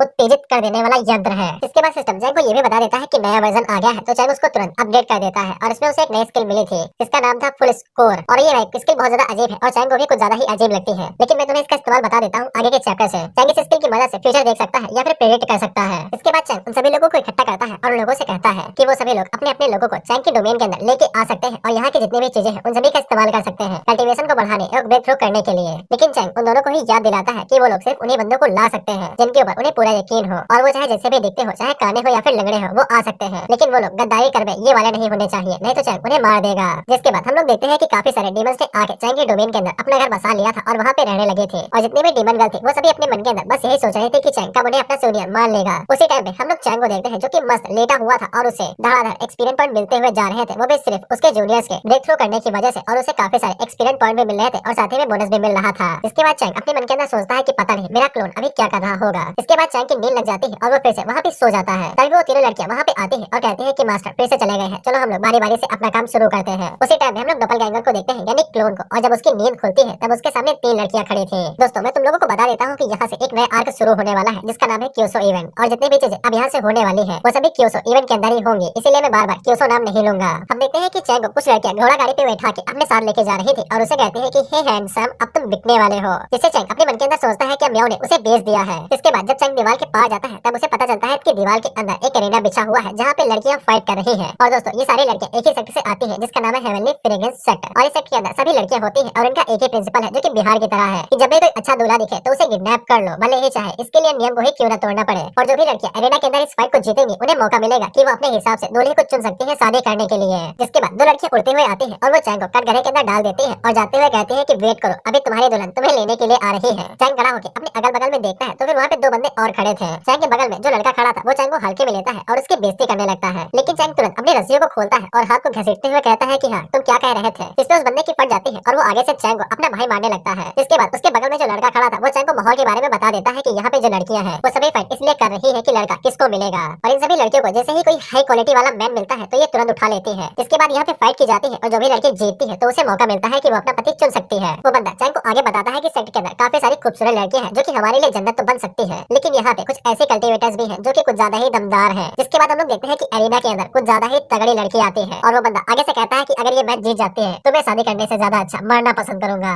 उसी टाइम पे हम लोग मियाओ को देखते हैं क्योंकि उसने चैंग को बेचा नहीं था, दरअसल उन लोगों ने उसे किडनैप कर लिया था। मियाओ भी वहाँ पे फाइट कर रही थी चैंग को बचाने के लिए, लेकिन वो अगली लेडी उसके ऊपर एक किक मारती है और वो उड़ते हुए अलविदा हो जाती है। चैंग अपने मन के अंदर सोचता है कि चलो कम से कम इसने बेचा तो नहीं था। इसके बाद चैंग सोचता है कि मुझे यहाँ से तुरंत खिसक लेना चाहिए, लेकिन तभी उसकी नजर एक लड़के के ऊपर पड़ती है जो कि दिखने में ब्यूटीफुल थी और इसका नाम है जियान जुआनचू, और ये नासन सोनियलम की सेकंड फॉर्म पे है। और जुआनचू को देखने के बाद चैंग का दिल मचल जाता है और उसे अचानक से न जाने का मन करने लगता है। इसके बाद अनाउंसर स्टेज के ऊपर आती है और वो बताती है कि यहाँ पे फाइट को शुरू करने वाला है और जो भी मैच को जीतेगा उसे मौका मिलेगा कि वो अपने लिए दूल्हा चेक कर सकता है और उसे चुन सकता है। जिसपे वो तीनों हंसते हुए कहते हैं कि हमारी किस्मत कुछ लड़कियों के ग्रुप के ऊपर है, लेकिन तभी अनाउंसर आगे से बताती है कि जो भी कल्टिवेटर जीतेगी उसे ये मौका मिलेगा कि वो मर्द को चेक भी कर सकती है कि उसे चाहिए या नहीं। जिससे वो तीनों ही चुपचाप हो जाते हैं और अपने अपने मन के अंदर सोचने लगते हैं कि अगर अगली लड़की ने चूज किया और अगर वो जीत गई तो फिर वो दोनों मर जाएंगे, अगर जुआनचू ने उसे चूज किया तो फिर वो दोनों उसके साथ शादी कर लेंगे। और वहीं पे चैंग अपने मन के अंदर सोच रहा था कि अगर मोटी लड़की जीत गई तो यहाँ से वो तुरंत भाग जाएगा इन दोनों को बकरा बना के, अगर जुआनचू जीत जाती है तो फिर वो इन दोनों को मार देगा ताकि जुआनचू सिर्फ उसे चूज करे। इसके बाद वहाँ पे फाइट शुरू हो जाती है और जब जुआनचू कई सारी लड़कियों को पीट के आगे बढ़ने लगती है तो वो तीनों खुशी के मारे गाने लगते हैं। लेकिन जैसे ही मोटी लड़की वहाँ पे फाइट में आती है और वो मारना शुरू कर देती है लड़कियों तो वो तीनों ही रोने लगते हैं क्योंकि भाई यहाँ पे इज्जत का सवाल है कि कौन किसके पास जाने वाला है। खैर उसी के बाद वहाँ पे कुछ पुराने दूल्हे आते हैं जो कि उन तीनों से कहते हैं कि उन्हें नहीं पता है कि सेक्टर मास्टर कितनी ज्यादा अच्छी है, अगर वो उनमें से किसी एक को चुनते हैं तो फिर उसकी जिंदगी काफी ज्यादा अच्छी हो जाएगी। और भाई सेक्टर मास्टर अभी वही मोटी लड़की है जो कि अभी जुआनचू के साथ फाइट कर रही है। जिसके बाद वो मोटी लड़की आगे से अपने चक्र का इस्तेमाल करते हुए जुआनचू के ऊपर हमला करती है तो फिर जुआनचू भी आगे से अपनी मासाला टेक्निक का इस्तेमाल करती है और वो आगे से वाटर अटैक करती है। हम देखते हैं कि जुआनचू के वाटर अटैक ने उस मोटी लड़की को अपने अंदर घेर लिया था और सभी लोगों की नजर इसी बात के ऊपर थी कि कौन जीतने वाला है। इसके बाद हम लोग देखते हैं कि वो मोटी लड़की आगे नीचे गिरती है और जुआनचू इस मैच को जीत जाती है। इसके बाद जुआनचू को मौका दिया जाता है कि वो किसे चूज करना चाहती है और उसको क्योसो इवेंट के लिए आगे भेज दिया जाता है। जुआनचू आगे बढ़ती है और वो राइट वाले बंदे को सबसे पहले चूज करती है जिससे उसका दिल मचलने लगता है और वो खुशी के मारे कावरा सा हो जाता है। लेकिन उसी टाइम पे जुआनचू फिर से अपना ऑप्शन चेंज करती है और वो चैंग की तरफ इशारा करते हुए कहती है कि मैं इसे अपने हस्बैंड के तौर पे चुनती हूँ, जिससे उस बंदे के बेचारे के अरमा आंसुओं में बह जाते हैं और वो टूट के बिखर जाता है। इसके बाद वो सभी लड़कियां चैंग को उठा लेती है और उससे कहते हैं कि तुम काफी ज्यादा लकी हो। जिसके अगले सीन में हम लोग देखते हैं कि चैंग को सुहाग रात के लिए रेडी करके घर के अंदर बिठा दिया गया था। चैंग अपनी सुहाग रात के टाइम पे बस यही सोच रहा था कि वो पिछले 20 सालों से वर्जिन है और उसे ऐसा चमत्कारी मौका अब जाके मिला है तो मिला है, वो भी उसके क्लोन को। खैर चैंग बस इतना ही कर सकता है कि वो तुरंत यहाँ से भाग जाए जिससे वो अपनी अमानत बचा सकता है क्लोन की, अपनी नहीं। खैर उसी टाइम पे सिस्टम चैंग को बताता है कि स्किल की वजह से उसे कुछ खतरनाक चीज मिली है। जिसके बाद हमें वहाँ पे जुआनचू की थोड़ी सी लाइफ बताई जाती है कि फ्यूचर में उसके साथ क्या होने वाला है अगर चैंग यहाँ से अभी के अभी भाग जाता है। इसके बाद हमें जुआनचू का फ्यूचर दिखाया जाता है और मैं बिल्कुल शॉर्ट में बताऊंगा। जुआनचू की फैमिली मर रही है और उसे बस एक ही तरीका पता है कि वो कैसे अपनी फैमिली को फिर से जिंदा कर सकती है कि उसे इवेंट के अंदर फर्स्ट प्राइज मिलेगा जिससे ही वो अपनी फैमिली को रिवाइव कर सकेगी। लेकिन जैसे ही वो लोग युनजाओ की तरफ जा रहे होंगे तब उनके ऊपर इवल कल्टिवेटर हमला कर देंगे जिसमें कई सारे लोग मारे जाएंगे, लेकिन जुआनचू वहाँ से बच के भाग जाएगी। जिसके बाद वो क्योसो इवेंट के अंदर हिस्सा लेगी, लेकिन इवेंट के अंदर वो ज्यादा अच्छा से परफॉर्म नहीं कर पाएगी। जिसके बाद उसकी मुलाकात उसके मरे हुए फादर की फैमिली के बेटे से होगी जो उसके साथ वो जुड़ जाएगा, लेकिन वो बंदा काफी ज्यादा कमीना था। जिसके बाद वो जुआनचू का फायदा उठाएगा और उसे मरने के लिए छोड़ देगा। इसके बाद कुछ लोग आएंगे जो कि जुआनचू को पकड़ लेंगे और उन्हें युनजाओ लॉर्ड को एक स्लेव की तरह बेच देंगे। इसके बाद जुआनचू का इस्तेमाल एक क्यूबन की तरह किया जाएगा जिसको हर दिन बेइज्जती और टॉर्चर सहना पड़ेगा और आखिर में जुआनचू ये सब सह नहीं पाएगी। जिसके बाद वो सुसाइड करके ऐसे ही मारी जाएगी, लेकिन उसकी बॉडी को भी दफनाया नहीं जाएगा, उसे पहाड़ों पे फेंक दिया जाएगा। जिसके बाद भेड़िया आके उसे नोच के खाएंगे। इससे चैंग को समझ में आ जाता है कि ये सिस्टम के नए वर्जन का अपग्रेड है और ये उसका फल है और चैंग को यकीन हो जाता है कि ये जुआनचू का फ्यूचर होने वाला है अगर वो उसके साथ न टकराता। इसके बाद सिस्टम चैंग को कुछ 3 तरह के टास्क देता है जिसमें से पहला मिशन ये था कि उसे जुआनचू के साथ रहना है और उसकी जिंदगी को ठीक करना है। तीसरा मिशन ये था कि उसे युनजाओ का नया लॉर्ड बनना है और चैंग इन तीनों ही मिशन को पूरा करने वाला है, इसलिए डिटेल में जाने की जरूरत नहीं है। लेकिन अगर चैंग इनमें से कोई भी टास्क पूरा नहीं कर पाता है तो उसे पेनल्टी के तौर पे अपने पॉइंट्स को गंवाना पड़ेगा। इस पे चैंग काफी ज्यादा गुस्सा हो जाता है और वो सिस्टम से कहता है कि उसने बेफालतू में ही उसे इस तरह के काम दे दिए हैं। इसके बाद चैंग बिस्तर के ऊपर लेट जाता है और वो जुनचाओ का आने का वेट करने लगता है, लेकिन जुआनचू वहाँ पे आते नहीं है और चैंग की जब नींद खुलती है तब वो काफी ज्यादा हैरान हो जाता है। इसके बाद जब वो दरवाजा खोल के बाहर जाता है तब कई सारी लड़कियां उसका इंतजार कर रही थी और वो लड़कियां चैंग से कहती है कि चैंग करने के लायक नहीं है, इसीलिए सिस्टर जुआनचू वहाँ पे आई ही नहीं है। इस पे चैंग गुस्सा होकर उन तीनों से कहता है कि मैं अभी के अभी कर सकता हूँ, यकीन नहीं है तो अंदर चलो करके दिखाता हूँ। लेकिन एक लड़की आगे से डार्क जोक मारते हुए कहती है कि सिस्टर सिस्टर। जुआनचू ने कहा था कि घास पेड़ से ज्यादा बड़ी है, इसीलिए चैंग कर नहीं पाया। इसीलिए जुआनचू ने उसको यहीं पे छोड़ दिया है और वो खुद उड़ने वाले बोट से जिनजो की तरफ निकल चुकी है। इसीलिए चैंग अपनी लंगोट को पकड़ता है और वो भागते हुए बोट की तरफ जाने लगता है, क्योंकि चैंग जुआनचू को ऐसे ही जाने नहीं दे सकता है, क्योंकि अगर उसने ऐसे ही उसे जाने दे दिया तो फिर पॉइंट के साथ साथ जुआनचू की जिंदगी भी बर्बाद हो जाएगी, क्योंकि जैसा फ्यूचर अभी हम लोगों ने देखा है वैसा ही होगा। चैंग जैसे ही बोट के ऊपर चढ़ता है तब जुआनचू उसका ही वेट कर रही थी और वो चैंग को सबसे पहले हस्बैंड कहती है, लेकिन बाद में अजनबी कहती है। चैंग उसे कहता है कि अगर वो युनजाओ जा रही है तो चैंग उसके साथ जाएगा, क्योंकि ट्रिप काफी ज्यादा लंबी है और चैंग उसकी मदद कर सकता है। लेकिन जुआनचू आगे से कहती है कि ट्रिप के दौरान उसके कई सारे साथी जा रहे हैं और साथ ही में उसकी बहनें भी, इसलिए ट्रिप आसानी के साथ जा सकती है। लेकिन जब जुआनचू आसपास देखती है तो जितने भी सिस्टर्स थे उन सभी ने अपने अपने लोगों को अपने साथ लेके रखा था, यानी कि अपने बॉयफ्रेंड्स को। इसीलिए जुआनचू भी चैंग को अपने साथ रहने देती है और उसे कहती है कि तुम मेरे साथ ही रहना। और भाई जुआनचू अभी जो चैंग को इतना इग्नोर कर रही है ना, मैं गारंटी देता हूँ चैंग इससे बदला ले लेगा। इसके बाद हम लोग देखते हैं कि वो लोग जाके सट की प्रक्रिया से मिलते हैं, जिनका नाम सोनिंग जियांग था, और वो उन दोनों से पूछती है कि उन्हें कल रात मजा आया, जिसपे जुआनचू आगे से कहती है कि उन्हें काफी ज्यादा मजा आया और कल रात काफी ज्यादा अच्छी बीती थी। और वो आगे से कहते हैं कि चैंग को भी ऐसा ही लगता होगा। जिसके बाद सुनियांग उन लोगों को बताती है कि डुअल कल्टीवेशन के काफी ज्यादा फायदे होते हैं और वो लगातार करने के बाद उन्हें ये समझ में आ जाएगा। जिसके बाद वो जाते हुए खासकर चैंग की तरफ जाते हुए देखते हुए कहती है कि यहाँ पे फालतू चीजें ना हो तो ज्यादा बेहतर है, और फालतू की फाइट तो बिल्कुल भी ना हो, नहीं तो किसी की हड्डी पसली भी टूट सकती है। इसके बाद सोनिया वहाँ से चुपचाप चली जाती है। जिसके बाद बोट के ऊपर जितनी भी लड़कियां थी वो सभी चैंग का मजाक उड़ाने लगती है और कहती है कि चैंग रात के टाइम में ज्यादा बाहर ना घूमे तो उसी के लिए ठीक रहेगा, क्योंकि यहाँ पे जितने भी लोग हैं वो सभी नासेंट सोल रियलम के ऊपर है। अगर कोई ऐसा बंदा जो कि अपनी गोल्डन पीक रियलम पे है वो किसी से टकरा जाता है तो फिर उसका मरना तय है। बेसिकली वो लोग चैंग को ताना दे रहे थे उसकी कल्टीवेशन कम होने के लिए।